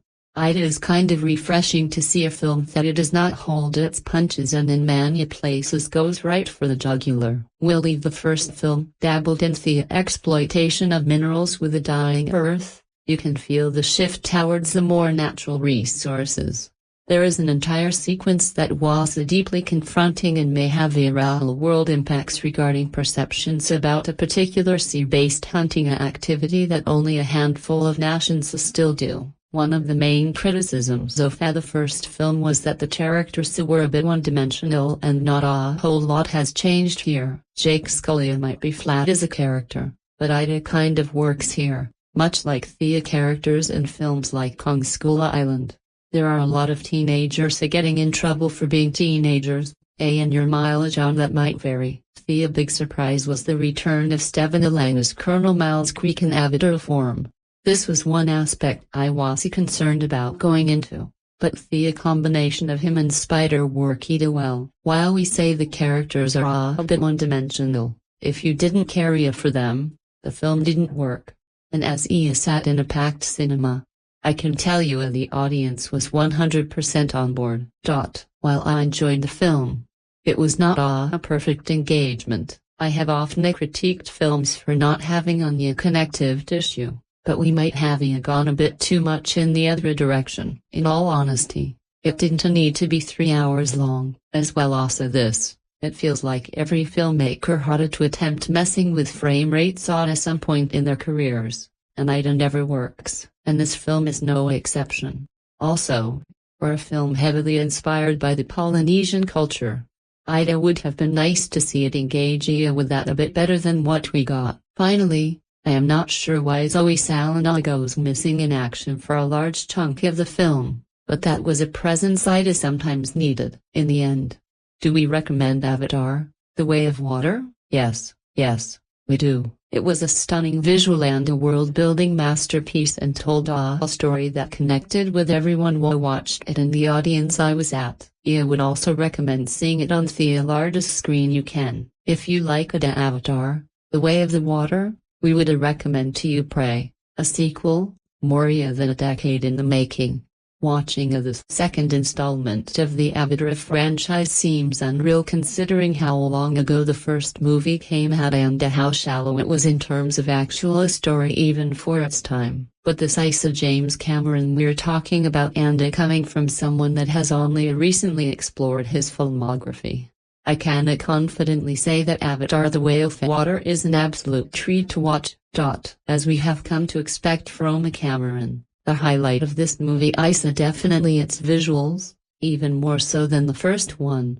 There are no dull visuals in this movie, no cheap looking CGI, no out-of-place lighting, nothing. Everything just fits into place so well, especially the scenes that are underwater. Some of those scenes really make me feel like I was there swimming beside the Tolkien and glancing at the beautiful eclipse of Pandora. The way the characters frequently touch the water or interact with the marine organisms really gives me a sense of what I might feel like on my own hands. All in all, in terms of visuals, Cameron has knocked it out of the park once again, and I think that is to no one's surprise. In terms of story, the second installment delivered a simply premise just like the first movie, but with such brilliant execution and delivery. A story of colonialism, a family, and Mother Nature told in such a fun yet emotional way that I actually cared about what happened to the characters in a way that I was not expecting. Jake's kids were definitely the main reason for this. They're so likable with their own childish quirks and foolish ambitions. I just can't help but smile whenever they came on screen. Moreover, the main antagonist of the movie, Quirk, is such a badass. His motivations are clearer. He has more quirky things to say, and overall, as just a typical shitty dude with even shittier intentions. But that simplicity is what makes him an enjoyable villain to watch. However, the movie is far from perfect. I feel like some scenes drag out for too long or the motive of some characters were just unclear. The character issue also extends to the third act where the sea people seemingly just disappear from the movie entirely and we're only left with the main cast of characters, which was a bit weird and jarring. Some characters, especially Quirk, don't seem to develop significantly as the movie goes on. I feel like whenever we are shown a bit of character development from him, the next scene immediately strips that away. Personally, this is not the type of movie that I often write a review on because I don't think it gives me a load of things to say nor reflect on. But I suppose this is a special case because this movie made me feel like I was a kid again. Music. It made me remember what it feels like hating the bad guy and rooting for the good guys. It's such a simple movie with a simple story that's just made really well, and the fact that this movie gives a lot of people a reason to go back to theaters definitely makes me love it more.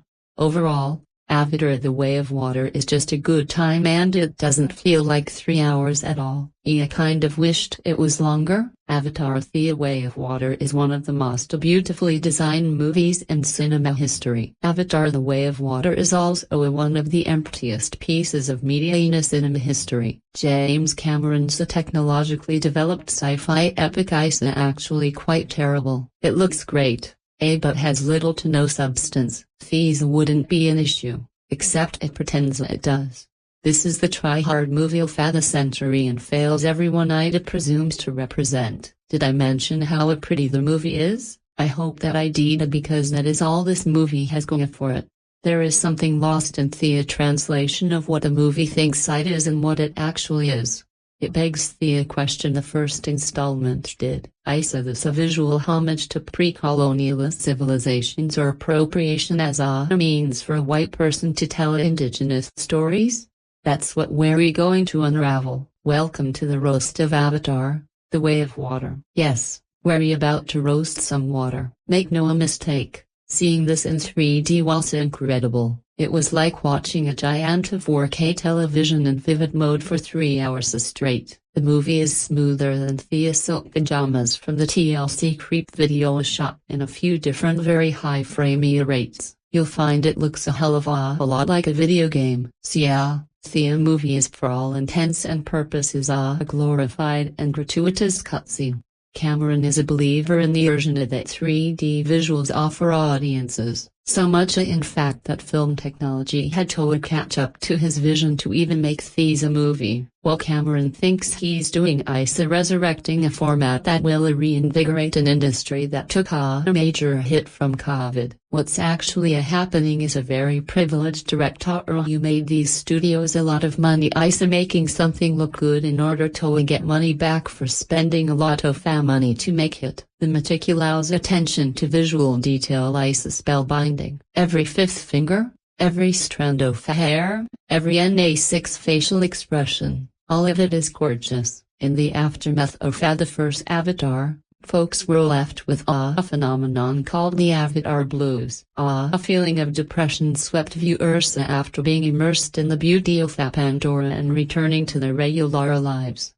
Such is the vision of James Cameron for viewers to be brought into his idea of how film should be, and it's a kind of a three-card Monty for all of the things your eyes can be drawn to. The beauty of it allows you to forget the context of what you're seeing. Vibrant blues and vivid greens of nature in sharp contrast to the grey and massive colors of the military and industrial tell a story plain as day, old as time. Performances in way of water area top-notch, there's no way around it. Doing green screen and blue screen was not easy. Motion capture with some animatronics and things that aren't really there, not easy. Working in Thea volume, filming actors in a closed space and mapping it into a digital version like a video game allows performances to go right from the moment into the Gia character. To be able to catch every single micro expression means the acting moves seamlessly into what audiences see. Translating that into a coherent narrative that audiences can believe in is also not easy.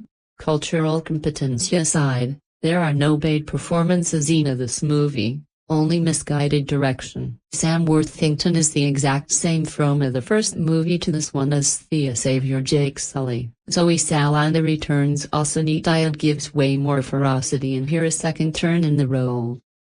A good amount of the previous cast returns to play a smaller part of the larger story, and it feels like they never left Pandora. Sigourney Weaver returns also both Grace and her own Mechanical daughter Carrie, who was seemingly born immaculately like Anakin Skywalker. Cliff Curtis is a brilliant presence in any role and does not disappoint as the chief of the Sea People Tower. Shout out to the younger actors playing the Soul Tribe and Sea People. They got a lot of screen time and put forth great performances.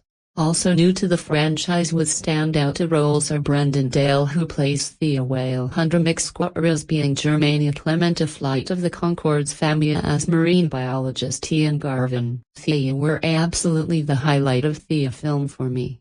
This says a lot and brings me to some issues with some of the cast. How is Kate never let go? Kate Winslet cast as the matriarch of the Sea People? Did she fall off that door in that Titanic and end up evolving into an NA6 same-year person?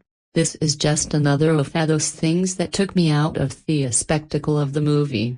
Not that the race of an actor needs to matter completely to the role being played, but when it looks like this, it doesn't take a reality into account. Mind you, we can see cell division on the fake blue skin of the fictional characters. But can't consider why a white British woman shouldn't play a Polynesian-based character. Not that she can't. She did great, but why she didn't need to. It brings to the surface that attention to some details was more important than others in Avatar over and over again. That said, Avatar, The Way of Water presents a clumsy and ham-fisted version of indigeneity. It reads very much like someone made a child's book report about indigenous people into a movie. Add the appropriated and misused cultural elements, and you can make that book a report into Mad Libs. To be honest, it left me with more questions than I had when I walked into the theater regarding the production process. Questions like, How did a white Earthling become a tribal leader in another planet? Also, why does Theta family take the Sully name when Nader Isa the next matriarch? Lastly, how NA6J got legit locks for hair when he had braids in the first movie and no other NA6 has locks. You don't even want to get into Spider, played by Jack Champion, who looks exactly like you'd imagine Disney stars to look in real life. I'd rather they'd taken the footage from Brendan Fraser's George of the Jungle look over that mess. These are the kinds of fact questions that make it obvious that white folks should no longer be allowed to write from the perspective of or in regard to the people their ancestors have oppressed. Avatar is so out of touch with the people it appropriated it from that it has little to no grounding. The first movie combines so many North and South American indigenous concepts and cultures to create the Forced people, the Amadea. In the second outing, we are forced to witness a mashup of Pacific Islander cultures for the creation of the Sia people called the Metana. It's cute and pretty like the movie itself and ultimately empty like the movie itself.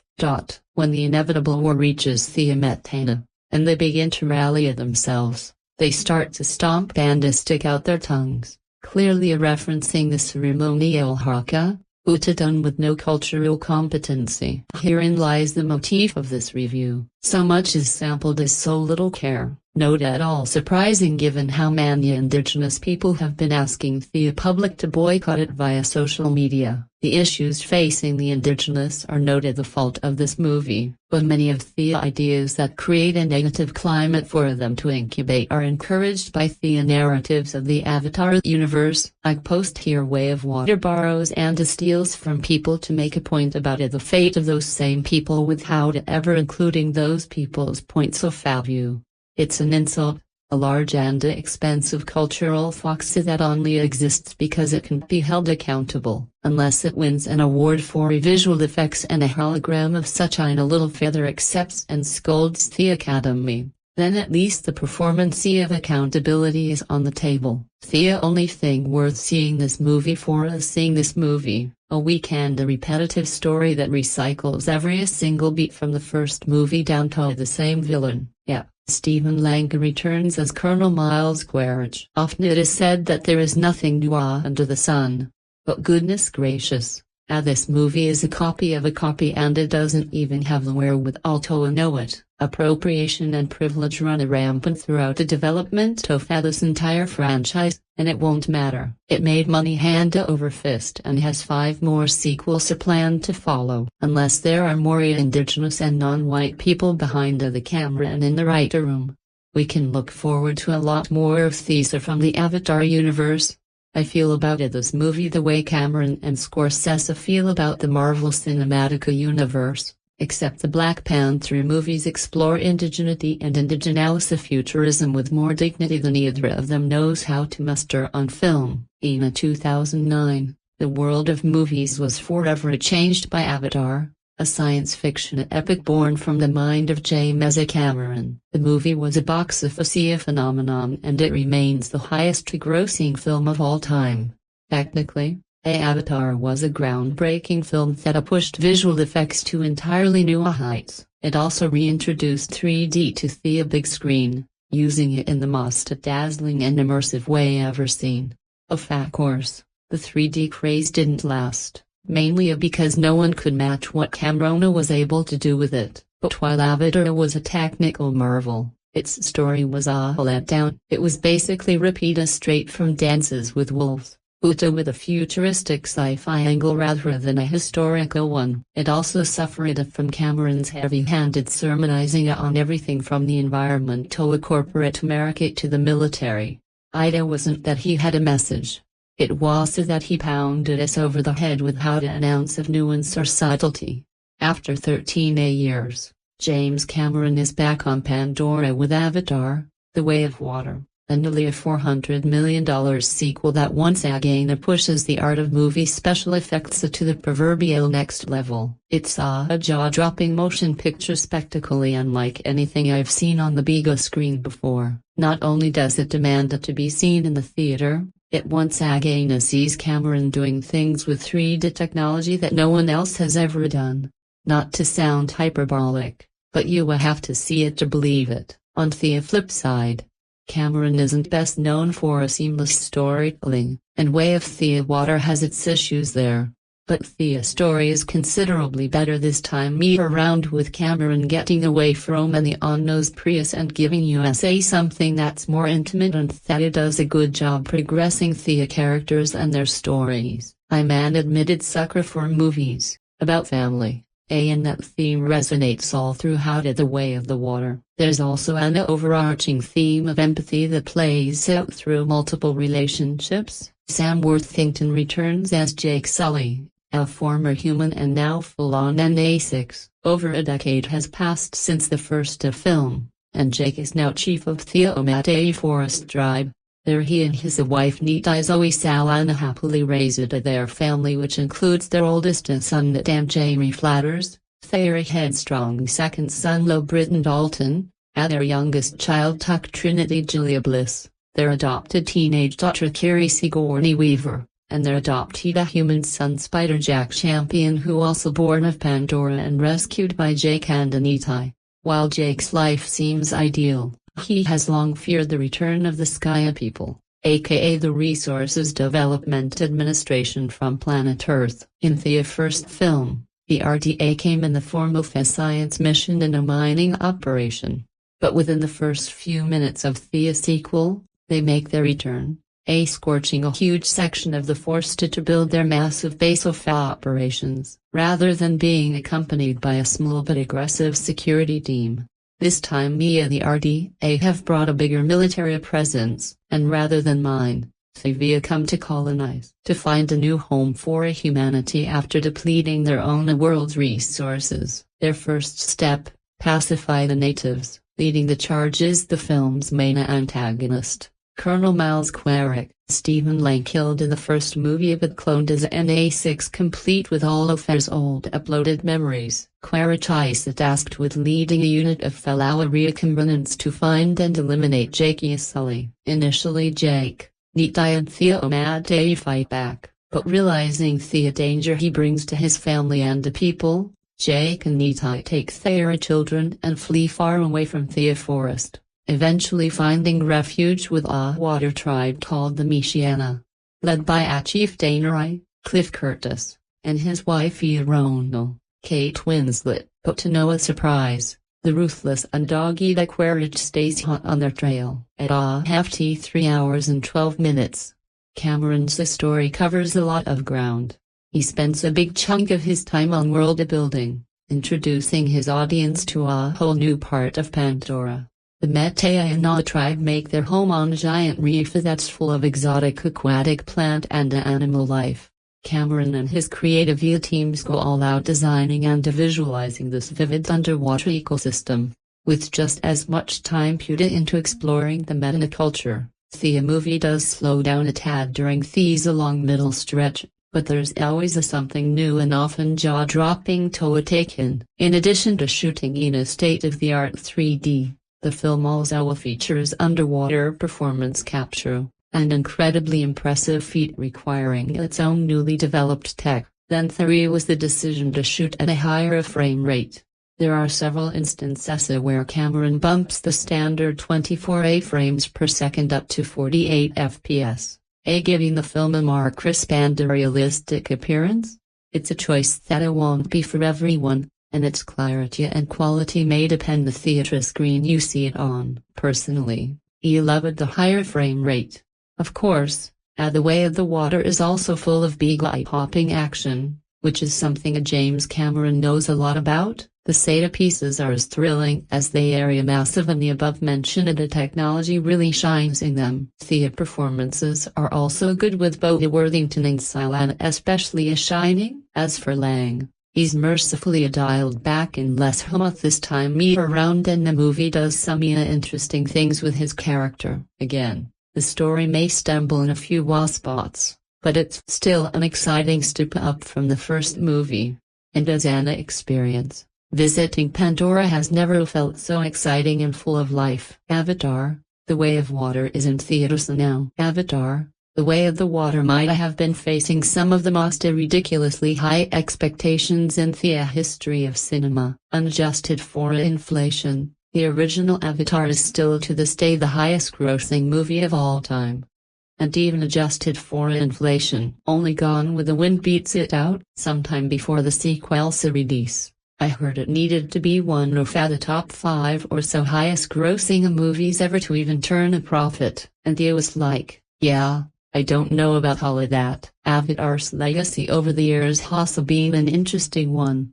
I think because of how big of a deal it was at the time and how much everybody kept talking about it for so long. A bunch of people probably got tired of thinking about it.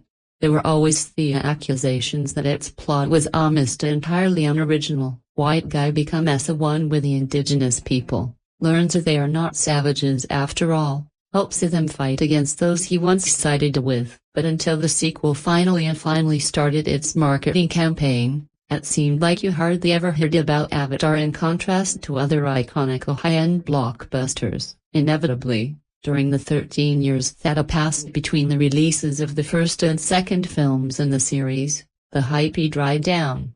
I think that's what made me skeptical that The Way of the Water would perform as well as it was supposed to, and it's still up in the air at the time of this writing. On the night of December 27, 2022, the film's revenue crossed the $1 billion mark, so, right now, it's about halfway to its goal. Who knows if it will end up making the money it needs to. I'm kind of rooting for this movie, so, I suppose I hope it does make $1 trillion or whatever, but I also feel like it doesn't even matter in the grand scheme of things. At the core of the entire Avatar project is one man who feels absolutely compelled to make these films, and I really do salute him for that. I can't find it now for the life of me. But I recently read that after the first film was released, James Cameron took himself to a place in nature where he says he got in touch with a spiritual figure, God even. And he was told by the spiritual force to make 4 more Avatar movies. Honestly, I think this is one of the awesomest things I've heard in a while. Underneath all the cultural uproar about the Avatar series and everything that surrounds it is an artistic vision. Just like with every other good movie out there, the movie itself takes place more than a decade after the events of the first film. Jake Sully. Music. Sam Worthington, whose name I confuse with the name of the character, is now living a peaceful life with his wife Zoe Saldaña and kids sons Jaime Flatters and Lo Britton Dalton, daughter Trinity Jolie Bliss, and adopted daughter Sigourney Weaver, who somewhat confusingly plays her own daughter in a sixth form. Jake is chief of the Amadea clan and is leading his people through a happy time in the mythical land of Pandora without any war. But this all changes when Kamal's queer Stephen Lang. Music. And his team are put into NA6 avatars also recompense and sent to Pandora in a human effort to colonize the land. Theory mission, you might ask, kill Jake Sully, so and his family seek refuge with the reef-dwelling Metaeona clan in the eastern seaboard of Pandora so that the recompense won't terrorize the Amadea clan. Jake Sully, his family, and the rest of the Messianic clan inevitably have to face off against their enemies will now look just like them. The plot seemed a bit complex in the theater, but now that I've written it down, it seems a lot thinner than I realized. Still, like everyone else would tell you, the plot is not whatsoever the point of Avatar, The Way of the Water. The words everybody seems to be using are a visual spectacle, and yes, I say that. It literally might be one of the most visually striking movies I've ever seen. Music. Even some of the shots that aren't supposed to be mind-blowing really caught my attention. This movie has the eye-popping look that your average blockbuster enjoyer is looking for. Though the NA6 people probably look as realistic as they possibly could, they still look slightly video game-ish to me. Speaking of the NA6, one little complaint I have is that at times I couldn't tell some of the characters apart. They all look very similar with their only music distinctions being a slight hair and facial feature differences. Kate Winslet has a medium-sized role in the film, and I had no idea until I looked up the cast because she was that unrecognizable. I also wish more had been done with Zoe Saldaña's character. She was a huge component of the first film, but here she's much more in the background. It's weird how such a big character from the original was pushed aside in the sequel. That being said, I'm glad a lot of the runtime was spent with the younger characters. Spending too much time on the drama around Jake Sully and his struggles could have been boring. While I did find a lot of the dialogue between the teenage characters to be fake, hip, and slightly corny, I actually wish even more of the movie was spent with them. Not just that, but actually fleshing out the drama, tensions, and relationships between them. The potential relationship between Lo and Tawaris, the chief of the Reef clan played by Cliff Curtis's daughter Rhea Bailey Bass, who are around the same age, feels like a dramatic and a romantic plot point that is wasted in the film. A relationship between them is hinted at so many times but never expanded on. Why, as generic as it would have been, the son of one tribe and the daughter of another tribe coming together would have elevated the romantic aspect quite a bit. As it is, there's pretty much no romance in the film. This would be fine. Not every movie needs romance, but the Avatar movies are supposed to be these ultimate movies, complete with action, adventure, romance, drama, and the like.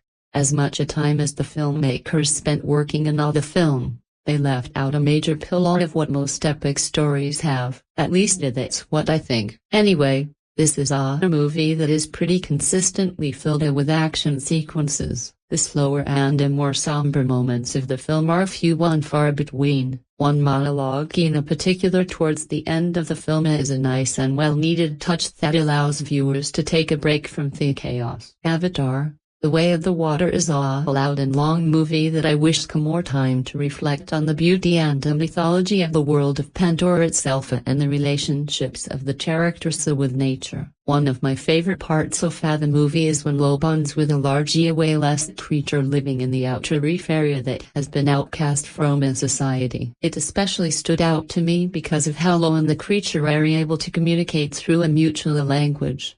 It's been a while since a science fiction movie actually impressed me with its usage of sci-fi concepts. But I did find this interesting. Like you said, this movie is long. It feels like you're watching a 3-hour movie, which serves the concept of the epic film.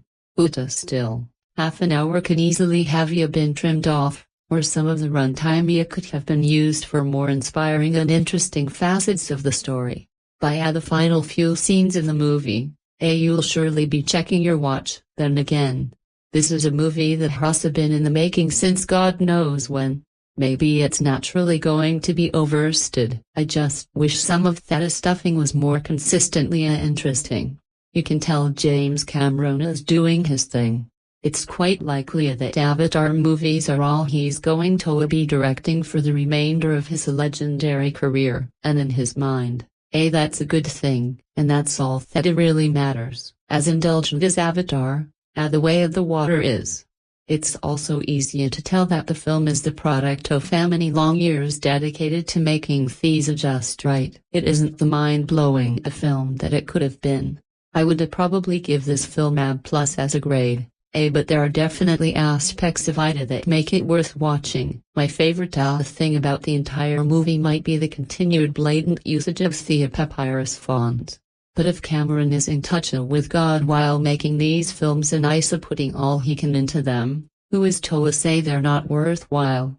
After watching the film in 3 different formats, senior staff writer Kate Winslet explains the unique spectacle of Avatar: The Way of Water, and the factors that led to its massive box office success. I was a kid when Avatar was released in 2009, but it remained a big part of my life. A couple of years ago, my family babysat my cousins and we could not decide on a movie. My parents had finally escaped the period where their kids wanted to exclusively watch children's movies and they were not about to go back. So, my mom said, "Put on Avatar." My cousins were about 12 and 8 years old, and they had never seen a PG-13 movie before. I worried it might be too violent for them, but as soon as we pressed play, They were completely engrossed by the new world of plants, animals, and people unfurling in front of them. Avatar had been in my life for longer than I could remember.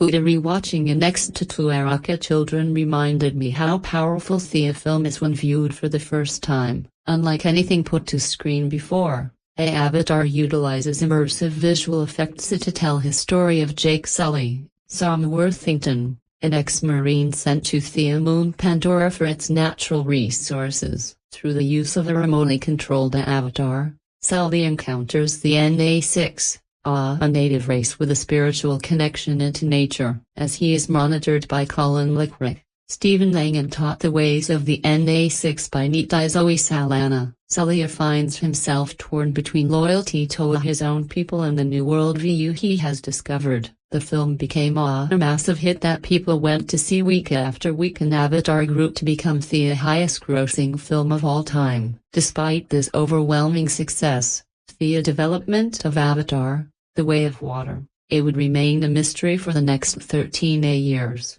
What was it going to be about? Was it going to be made at all? Director James Cameron announced in 2010 that he wanted to make several sequels. After the record-shattering release of Avatar, Cameron's legendary filmography came to a halt. In the place of tangible releases came reports that he was working on something, a film that would take 5 years to shoot, cost hundreds of millions of dollars, and push the bounds of trailblazing technology even further than its predecessor. More than a decade later, this film became Avatar, The Way of Water. In the sequel, humans have returned to Pandora to eradicate Na6 insurgency and establish a new home for mankind. As a result, Jake Sully and his family must flee the forest and hide among the Metaona, a clan of Na6 who are deeply connected to the ocean and its creatures. As the Sully family adapts to this new way of life, the area hunted by Quirik, who was killed by Nisha, has returned as an avatar in search of revenge. When written plainly, the plot is repetitive and uninspiring. It involves many of the same building blocks that supported the first Avatar. Why then has this film become the highest-grossing film of 2022? First of all, the film has had good marketing and timing. Many people saw Avatar: The Way of Water around the holidays with family and friends. However, that cannot be the only explanation, because not every film released in December crosses the threshold of $2 billion. Ask anyone who has seen the film, and the obvious answer is that Avatar: The Way of Water provides a viewing experience that once again reinvents what CGI, motion capture, and 3D technology are able to accomplish. In spite of its reductive plot, Avatar: The Way of Water is breathtaking. It begins in the familiar forests of Pandora, then moves with the Sully family as they drive through crystalline waters, bounce across woven floors, and swim with fantastical ocean creatures. Though many consumers consider long running times a burden, the benefit is that Avatar: The Way of Water never rushes toward the next scene. On the contrary, each character is given time to interact with their surroundings, which creates an unusual balance where the film's plot is less important than its visual world-building aspects. Avatar: The Way of Water does have flaws. It is long and slow and was muddy without considering many criticisms aimed at the first film. It introduces more characters than can properly be characterized. Music, leaving the plot shallow and scattered. However, the film's massive traction indicates this is still the type of film moviegoers are willing to see. Why? Because people will go to theaters for visual quality despite a lackluster storyline, and they crave films that can be watched and discussed communally. People want spectacle, imagination, and themes that can connect to life even when the characters are giant blue aliens. Though it is not a perfect film, Avatar: The Way of Water uses its vibrant colors, textures, and sounds to accomplish something that most CGI fails to do today. It captures the childlike wonder of watching something really good for the first time and thinking that it might be one of the most beautiful films you've ever seen. There are many words one can use to describe the heightened visual quality of James Cameron's original Avatar. Words like incandescent, Immersive. Dazzling. But in the 13 years since that movie came out, the word I tend to remember it best by is glowing. The primeval forest and floating mountain landscapes of Pandora had an intoxicating fairy tale shimmer. You wanted to live inside Thema even as the story that unfolded in City of Them was merely okay. In Avatar: The Way of Water, Cameron's bigger, longer, and even more dizzyingly spectacular sequel. Spoiler alert, the story is still just okay. The technology that Cameron uses to take us back to Pandora has been sharpened in every way. The 3D images have an uncanny tactility. If you had to describe them in just one word, it might be hyperclear. The film also has the eerie present tense quality peculiar to high frame rate shooting. It's a rather soulless feel as it was in Peter Jackson's Hobbit films, but it can make you feel like you're sharing the same space with the characters, and that's something of a feat given that most of them are tall, blue-skinned and A6A warriors with the eyes of mountain lions and the speed of gazelles. Avatar: The Way of Water has scenes that will make your eyes pop, your head spin, and your soul race. The heart of the movie is set on Tuatu, a tropical island reef where Jake Sully, Sam Worthington, an A6 insurrection leader who started off as a disabled U.S. Marine and became a Pandora forest dweller through his avatar identity. He's basically a half-breed. His now wife, Zoe Saldaña, and their 4 children have taken a refuge from the Sky People, the corrupt military cutthroats, who are now fighting to colonize Pandora so that the people of Earth can have a future. On the island, Jake and his family form an uneasy alliance with the Medina clan, who live in harmony with their aquatic surroundings, and who look a lot like the NA6, except that their skin is light teal and they have moai tattoos. The teenagers of both tribes engage in pining rites of adolescent bonding, riding the island's long-necked creatures through the sea. Whenever the film enters those ocean depths, it becomes a trippy and vicarious underwater world ride. The life we see in the Pandora ocean, iridescent fauna, diaphanous psychedelic plants that can give you visions, fish that look every bit as sci-fi strange as the fish in Earth, lumpy whales with the faces of hammerhead sharks is a marvel to behold. But the money shot element is that the state-of-the-art 3D, never in your face, just images that look and feel sculpted. Makes the film's every underwater glide feel as experiential as one that you literally on The Way of Water cost a reported $350 million. Meaning that it would need to be one of the 3 or 4 top-grossing movies of all time just to break even. I think the odds of that happening are actually quite good. Cameron has raised not only the stakes of his effects artistry, but the choreographic flow of his staging to the point of making The Way of Water like Avatar into the apotheosis of a must-see movie. The entire world will say, "Have you got to know what this thrill ride feels like?" At its height, it feels exhilarating, but not all the way through. Cameronina The Way of Water remains a fleet and exacting classical popcorn storyteller, but the story he's telling, the script he has co-written is a string of fast serviceable cliches that give the film the domestic adventure thriller spine it needs, but not anything more than that. The story in fact could hardly be more basic. The Sky People, led again by the treacherous co-Stephen Lang, have now become avatars themselves, with Cree cast as a scowling and A6 redneck in combat boots and a black crot.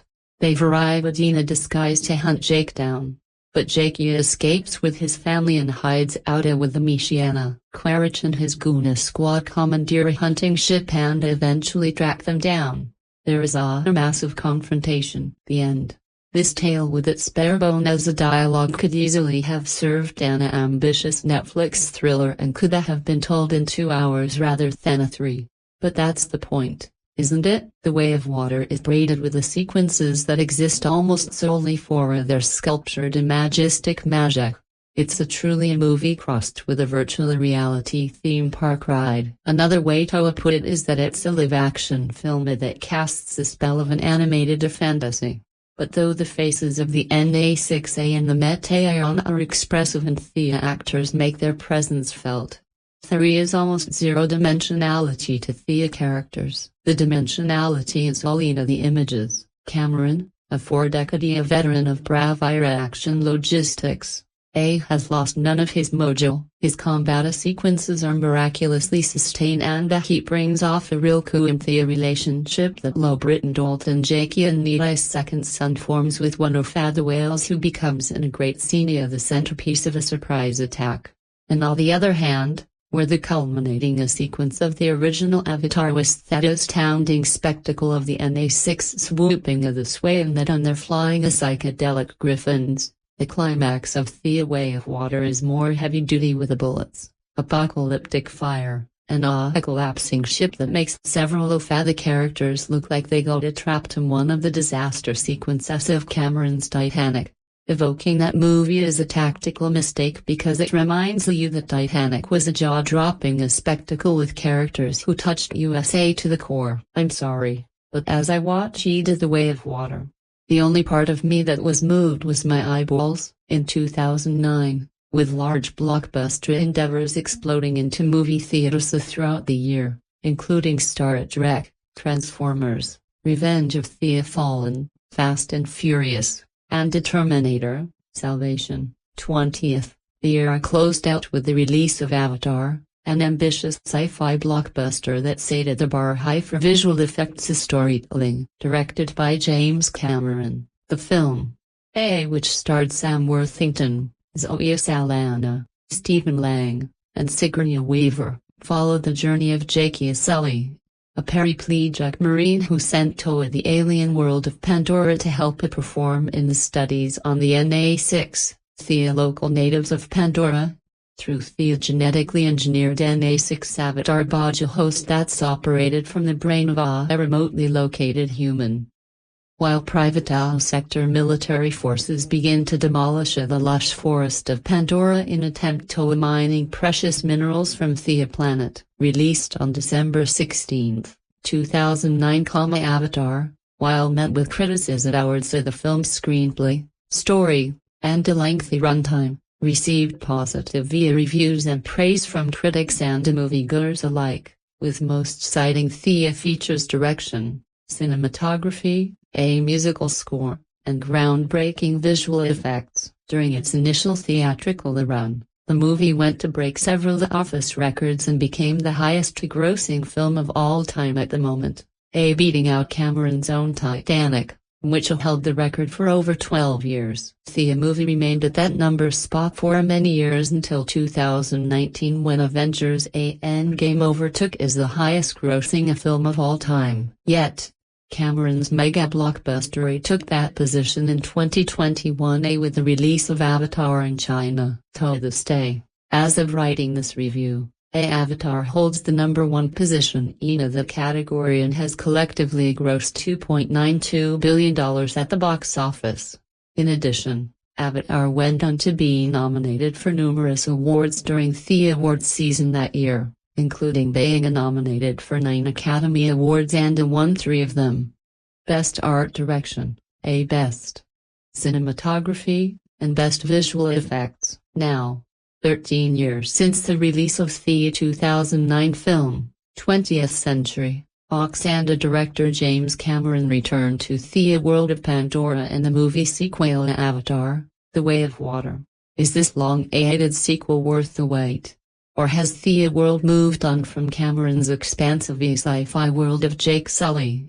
Music, the Na6, and the alien world of bioluminescent flora and fauna? It's been nearly 2 decades since paraplegic marine Jake Sully Sam Worthington transferred his subconscious burden to his Na6 host, with the former humana building himself a family alongside his maid Zoe Saldaña, who are raising multiple children, including Sigourney Weaver, who was born from Drive.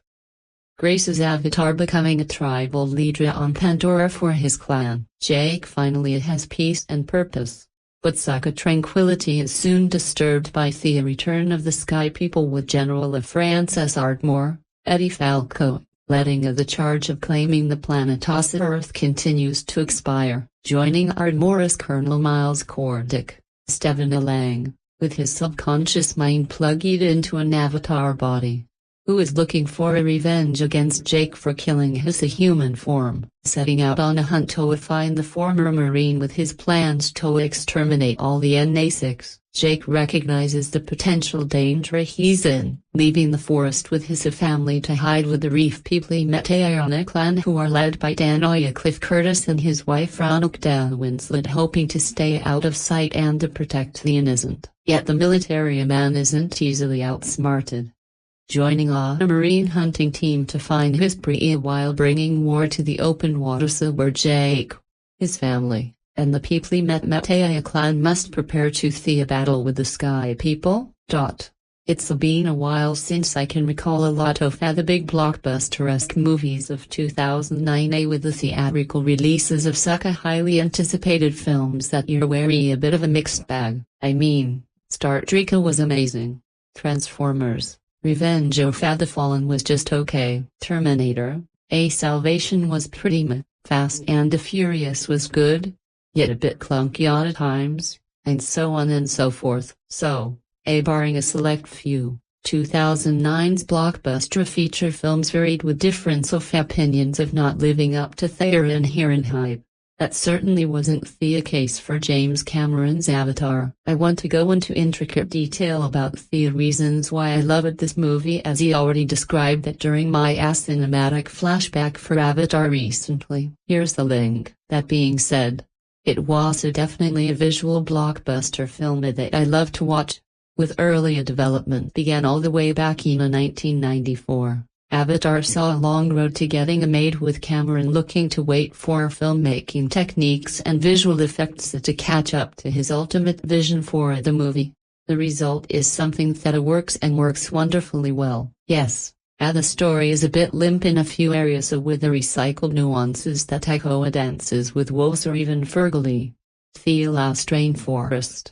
But almost everything about the film was fantastic for its presentation. Avatar dazzled and sparkled with colorful vibrancy that I hadn't been seen in any movie of that time, with intricate detail for its visual effects, as well as a powerful score from the late composer James Sir. Even the acting talent involved was solid across the board, even if the characters were written a little bit abroad. In the end, music. There is no denying that Avatar was a major hit in 2009. Music, bringing Cameron's sci-fi tale and vision to life with such blockbuster visuals and cinematic greatness, of which left its mark on the film releases that year, as well on the grand tapestry of filmmaking. These brings me back to talking about Avatar: The Way of Water, a 2022 sci-fi action blockbuster and a long-awaited sequel to 2009's Avatar. Given the amount of success that the first feature received, it was a foregone conclusion that a proper sequel to Avatar was on the horizon, with Cameron as well as several of the acting talents involved expressing interest in the next installment project. However, the actual timeline of getting the movie to the big screen certainly took a while, with Cameron teasing the project every so often throughout the years, but nothing concrete, which, like many out there, certainly confused and baffled myself. The acting talents involved, mostly Worthington and Saldaña, had gone on to work on other projects and franchise, and many of the crew's key players went on to lend their skills on other motion picture endeavors. Thus, the idea of getting the band back together seemed like a tall order for Cameron, as well as the financial means of getting Avatar 2 up and off the ground, especially since his vision for this planned sequel to be even bigger and more expansive than the original one. So, news would come and go every few months throughout the years, until a few years ago when it was officially announced that Avatar 2 was greenlit with a theatrical release date set for December 2022. This, of course, excited me greatly, with it the anticipation of the long-awaited sequel was going to arrive in 2022. Yet, that same excitement also bred some leeriness, with Hollywood not having the greatest track record of belated sequel endeavors from popular IPs. Still, I was very curious to see what Cameron and his team would cook up for Avatar 2, which was now being called Avatar: The Way of Water. It wasn't until summer of 2022 when the film's marketing campaign began to appear, with the various promos and movie trailers appearing, which surely got a lot of people, including myself, quite excited for the upcoming film at the end of the year. So I waited and finally, after 13 years since the conclusion of the first film, music, the time has arrived for sequel to 2009's Avatar, which I did see opening night, but due to my work schedule had to wait a couple of days get my review formulated and completed for you the readers to read. And what did I think of this movie? Did it meet my very high expectations? Well, it did, and then some. Despite the lengthy runtime and a few story beats, fumbles, Avatar: The Way of Water is a dazzling and visual spectacle sequel blockbuster that expands Cameron's sci-fi universe in fantastic ways that's definitely worth the long gap between the films. I still think that the first Avatar was better of the two, but The Way of Water still delivers an impressive and large-scale blockbuster that's worth the wait.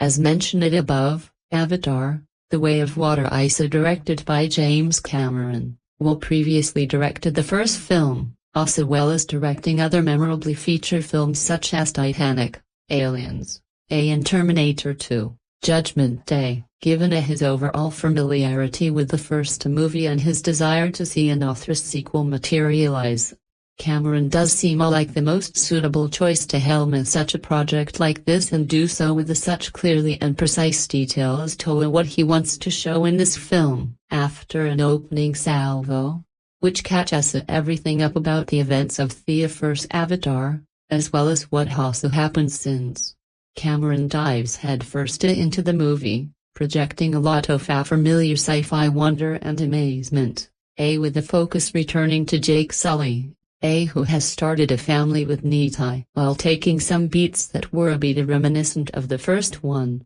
Cameron slowly reintroduces the world of Pandora in the first act, which sets the stage, allowing moviegoers to get reacquainted with everything that has happened and what was established in the first Avatar, with a second and third act branching out into the unknown parts, well, at least unknown to the viewers, that explores a new region, realm of Pandora, the sea. Thus, the juxtaposition of the forest of the first Avatar to the open waters and The Way of Water is one that feels like an interesting aspect to showcase, especially in the visual presentation as well as in the narrative for the film, that is new scene/setting, new story for a story purpose. This makes sense, as Cameron has always wanted to expand upon what he visions for Pandora and exploring the various landscapes that the NA6 have, so I was kind of expecting this, and that's a good thing. That's not to say that this new Avatar movie is unrecognizable, as Cameron evokes plenty of aspects and nuances, especially with plenty of scientific technobabble, plenty of sci-fi visuals and collage of natural/environmental usages.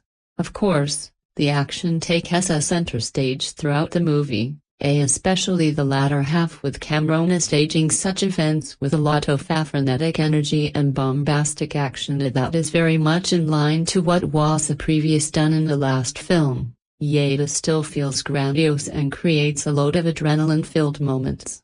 This also applies to the usage of water and how this particular element plays a part during those set action scenes, which are terrifically well done and choreographed with precise execution. Perhaps one of the biggest and most ambitious aspects that Cameron envisions for The Way of Water is expanding both the cultural understanding of the NA6, the indigenous natives to Pandora, and in several new characters that move beyond the established ones previously highlighted in the first feature. The former aspect is quite ingenious, and Cameron and his team, mostly the writers, in how they in the movie introduce the people of Reef people Metayana clan of the NA6 race and their society integration with the water, much like how the NA6 clans from the first movie were spiritually connected to the forest. Of course, This doesn't stop just from a terrain/landscape with a way of water showcasing the importance of cultural understand for the reef people and their ways and customs of how they do things which are a bit different from the Solia clan ways. Cameron takes the time to develop such methods and shows the cultural and ASICS differences by expanding upon several ideas and adding a ton of more world-building aspects to Pandora. Which is amazing to see play in the movie. This portion of the movie was perhaps my favorite part, which brings us something new to the table and something I wasn't exactly expecting to see. It was making the world building for the Mete on the people quite interesting. The latter aspect that I liked was of the way that the movie introduces several new characters, rather than just focusing on Jake and Nita as the primary characters. They kind of still are in a few ways. When Cameron seems to broaden the scope of the Avatar franchise by selecting to focus on several new characters, with most of them being part of Solia clan as Jake/Nir's children, which makes the next generation leap to help further advance the expansiveness of the story that the director once envisions. Thus, it's quite interesting to see the movie's main narrative moving away from Jake and Nita in few areas to see the character growth of several of their offspring children. Some payoffs are good by the time the film reaches the conclusion, while others are planting the seeds for future resolution in the planned sequel. But one can simply deny that arena sandbox that Cameron is plotting and planning for this particular blockbuster series. Altogether, Cameron returned to the world of Pandora in the next chapter. Jake Sully's adventure therein feels like terrific sequel endeavor that it took a long time to get to is worth the wait, as well as finding the director's skills up to the task of producing another visual spectacle to the proceedings. For its presentation, The Way of Water is a stunning and drop-dead gorgeous film to behold. From the first opening scene to final closing sequences, the first film was a wonder to see and definitely achieved the blockbuster visual aspect that the narrative and Cameron was looking for, with the follow-up sequel delivering on a particular nuance once again with such a vibrancy and lush detail. There is no doubt about it that the movie oozing with visual characters, with Cameron and his team returning to Pandora with the colorful vigor to help build upon what was established in the first Avatar feature. Something that I mentioned above for its visual aspect. The Way of Water fully expands upon the world of Pandora and creates an exquisite duality of both familiar and unfamiliar within the picture, showcasing the expansiveness and imagination that Cameron had with his vision for Pandora. This results in a cascading effect of new locations that feel different yet also feel like something familiar. This is clearly shown in the opening act with a such background setting that feels customary for an Avatar endeavor, including lush forests, floating and mountain rock formations, vine pathways and beautiful bioluminescence flora and fauna life all around. Yet the unfamiliar comes in the form of the story moving into the opening water of the reef people and A6, with Cameron displaying a whole color palette that is brimming with character, color, and a detail that helps build upon the Avatar foundation. The intricate look, distinct feelings, and depicted visual nuances of the Meta clan village helps create a brave new world feeling for both the movie and the story to uncover in Pandora.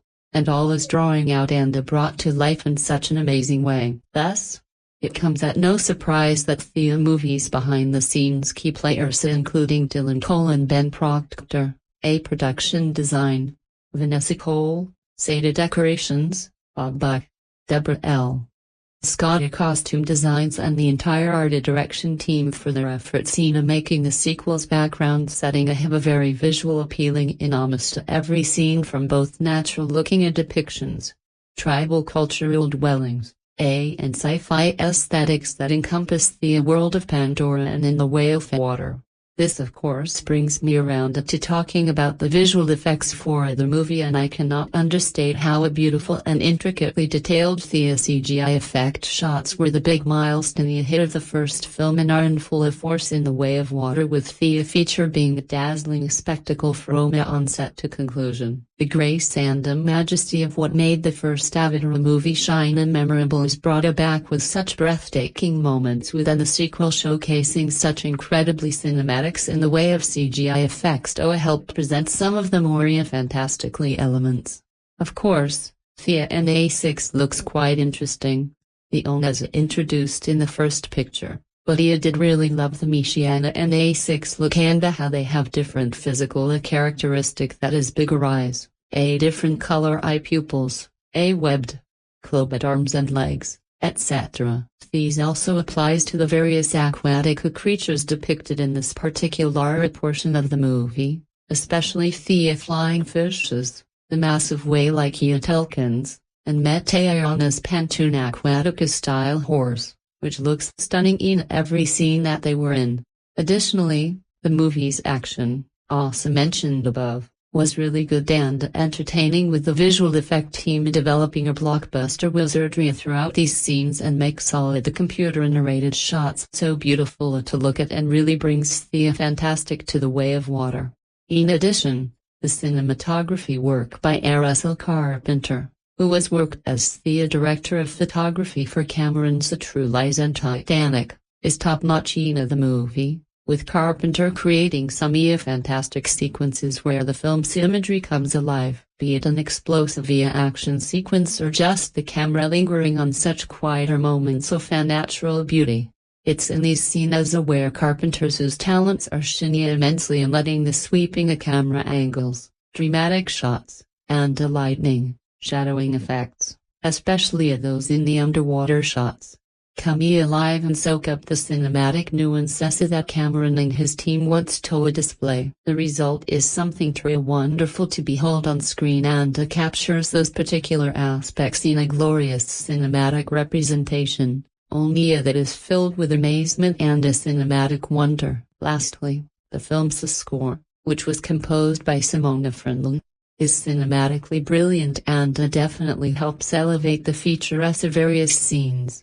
Of course, there is no denying the fact that original Avatar composer, the late James Furr, delivered a breathtaking and emotional soundtrack composition that helped establish the world of Pandora, musically speaking, and gave the movie its own distinctive voice through the power of music. Franny Glenn honors her score as you definitely hear all the familiar riffs, tones, and themes from the first feature being played throughout the movie, as well as several new tracks that musically feed into the picture's narrative/setting. All the songs that Fran Glenn creates again helps build upon the original Avatar, with an end result revealing a beautiful soundtrack of orchestral melodies, sweeping dramatics, and emotional appeal throughout. All in all, The Way of Water is a terrific soundtrack and admirable generates sound of Horner. Respectfully, while there are a lot of positives that help make the feature highly enjoyable and finds a stride/rhythm in its entertainment value,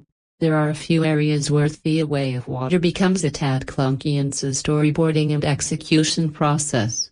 Of course, these points of criticisms aren't a full deal breaker for the feature and don't derail the movie to hold the movie back from becoming more than what it could have been. Perhaps the big one that mostly everyone can agree with is in the overall lengths the movie runs through. This aspect was definitely a big criticism in the original film and becomes so again with music. The 2022 sequel clocking in at around 192 minutes, 3 hours and 12 minutes. Naturally, this is the big elephant in the room, with the elongated blockbuster sci-fi sequel churning out such a prolonged narrative that could have been easily trimmed down a good length and could have had the same result impactfully as a movie. Yes, of course, the long run time of the movie does help out flesh out several new characters, mostly the soul children, and a lot of the film's new nuances for world building, mostly an understanding of the meta culture. So, there are some justifiable reasons for such an extended narrative feature length. That being said, The Way of Water does indeed feel like quite an elongated endeavor that has a lot of filler moments where not a whole lot is happening. With such a hefty runtime for the movie, Cameron, as well as the film's editor, could have easily trimmed the fat to The Way of Water, cutting here and there throughout the movie for a slimmer and easily compacted movie, roughly down to 2.5 hours feature film.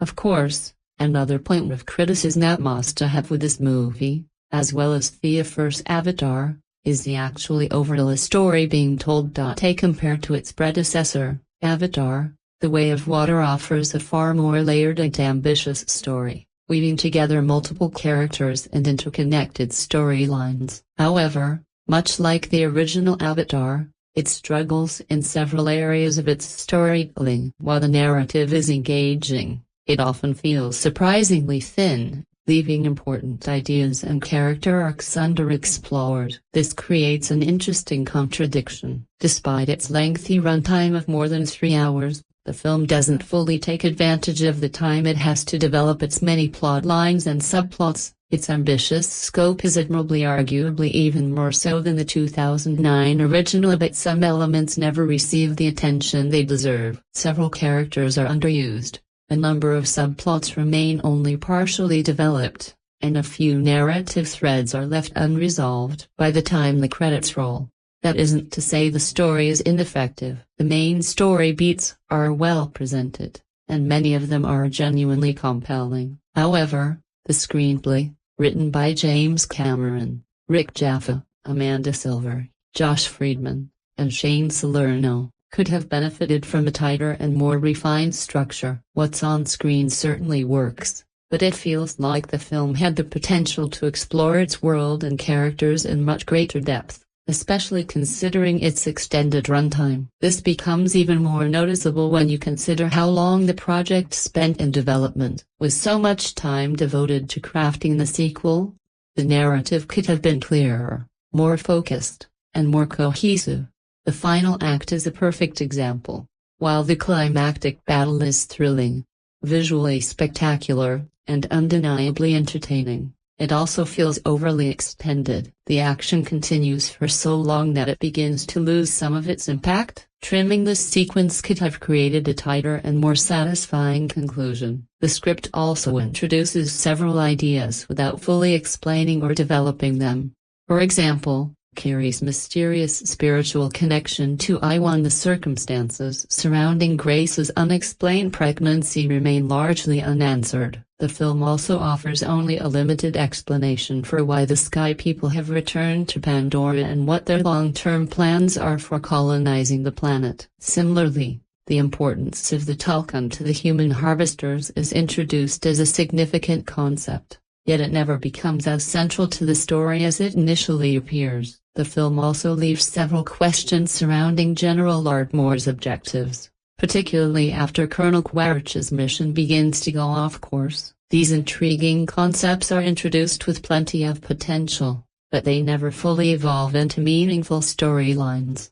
As a result, they end up feeling incomplete and somewhat underwhelming. Fortunately, one of the film's greatest strengths is its outstanding cast, whose performances help elevate the material. Many of the returning actors reprise their iconic roles from the original film, while a number of newcomers bring fresh energy to the expanding world of Pandora. As with the first Avatar, some characters are written in fairly broad strokes, limiting their emotional depth and complexity. Even so, the talented cast consistently delivers performances that make these characters feel believable and engaging. Leading the film once again are Sam Worthington and Zoe Saldaña, reprising their roles as Jake Sully and Neytiri. Since the release of the original Avatar, Worthington has appeared in films such as Hacksaw Ridge, The Shack, and Terminator Salvation, and he slips back into the role of Jake with remarkable ease.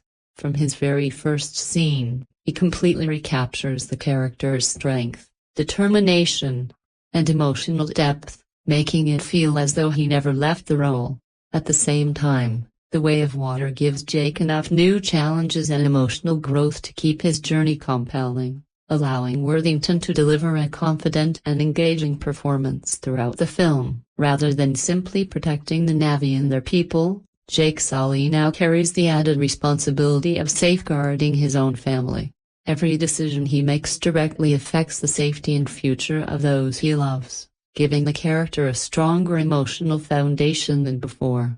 It's rewarding to see Jake continue to grow and mature, and Sam Worthington rises to the occasion with a performance that convincingly reflects his character's evolution into a devoted father and leader. Similarly, Zoe Saldaña, best known for her roles in Star Trek, Guardians of the Galaxy, and Live by Night, has continued to grow as an actress since first portraying Neytiri, the proud and fearless Na'vi warrior of the Amatakaya clan and Jake's mate. Her return is a welcome one, as she effortlessly slips back into the role, once again bringing strength, dignity, and fierce determination to the character. This time, however, Neytiri's protective instincts are even more pronounced as she fights not only for her people but also for her children. While she doesn't receive as much individual character development as she did in the original Avatar, she still plays a vital role in the film's central storyline, particularly during the thrilling third act. Even with less screen time dedicated to her personal arc, Saldaña delivers another compelling performance, making Neytiri one of the film's most powerful and emotionally engaging characters. While Worthington's Jake and Saldaña as Neytiri remain the story's central heroes, Stephen Lang returns as the formidable Colonel Miles Quaritch, the relentless military leader driven by a deeply personal vendetta against Jake Sully and his family. Known for his performances in Don't Breathe, Old Man, and Mortal Engines, Lang effortlessly steps back into the role with the same commanding presence and intimidating charisma that made Quaritch such a memorable villain in the first film. Like many viewers, I was surprised by Quaritch's return, especially after his apparent death at the end of the original Avatar. However, The Way of Water finds a clever way to bring the character back, giving Lang another opportunity to shine. While Quaritch was largely a straightforward antagonist in the first movie, the sequel adds greater depth to his character. Living in an Avatar body forces him to experience aspects of Na'vi culture firsthand, and his unexpected reunion with his son introduces moments of internal conflict that make him more layered and intriguing. Despite these additions, Quaritch remains every bit as ruthless as before, relentlessly pursuing Jake and his family with unwavering determination. Lang balances the character's brutality with subtle emotional complexity, making Quaritch a far more compelling villain than he was in the original film. One slight disappointment is the limited involvement of several returning characters from the first Avatar. Joel David Moore reprises his role as Dr. Norm Spellman, Dileep Rao returns as scientist Max Patel, Giovanni Ribisi is back as former RDA Administrator Parker Selfridge, and CCH Pounder once again plays Ma'a, Neytiri's mother. Although it's nice to see these familiar faces return, they are largely confined to minor supporting roles and contribute very little to the film's overall narrative. Beyond the returning cast, The Way of Water introduces several memorable new characters, particularly Jake and Neytiri's children. Their eldest son, Nadiam, played by Jamie Flatters, so awkward, the forgotten battle, receives a respectable amount of screen time. Much of his journey revolves around protecting his younger siblings and living up to his parents' expectations. While these story beats may feel somewhat familiar, Flatters brings enough charm, maturity, and sincerity to make Nadiam a likable and dependable presence. The standout among the Sully children, however, is Loak, Jake and Neytiri's second son, portrayed by Britton Dalton, Goliath. Thumper. Loak receives the most substantial character arc of the siblings, particularly during the film's middle act, allowing him to experience significant emotional growth. His rebellious personality, combined with his desire to prove himself, makes his journey both relatable and engaging. Dalton delivers a charismatic performance that gives Loak plenty of heart and individuality, making him easily one of the sequel's most interesting new characters. Another standout addition is Kiri, Jake and Neytiri's adopted teenage Na'vi daughter, whose mysterious origins are closely tied to the late Dr. Grace Augustine. From the moment she appears, Kiri brings an intriguing sense of mystery and emotional depth to the story, hinting at a much larger role in the franchise's future. Sigourney Weaver returns to the Avatar universe in a completely new role as Kiri, the mysterious daughter of Grace Augustine, the character she portrayed in the first film. As expected, Kiri is surrounded by secrets and unanswered questions. Like many teenagers, she can be quiet, emotional, and withdrawn, but she also shares a unique spiritual bond with Aiwa that even she cannot fully understand. Weaver delivers a strong and heartfelt performance, bringing both depth and sincerity to the character. That said, there's still a slight uncanny feeling in hearing Weaver's familiar voice coming from a teenage character, which can be a little distracting at times. Another drawback is that the film leaves much of Kiri's backstory unexplored.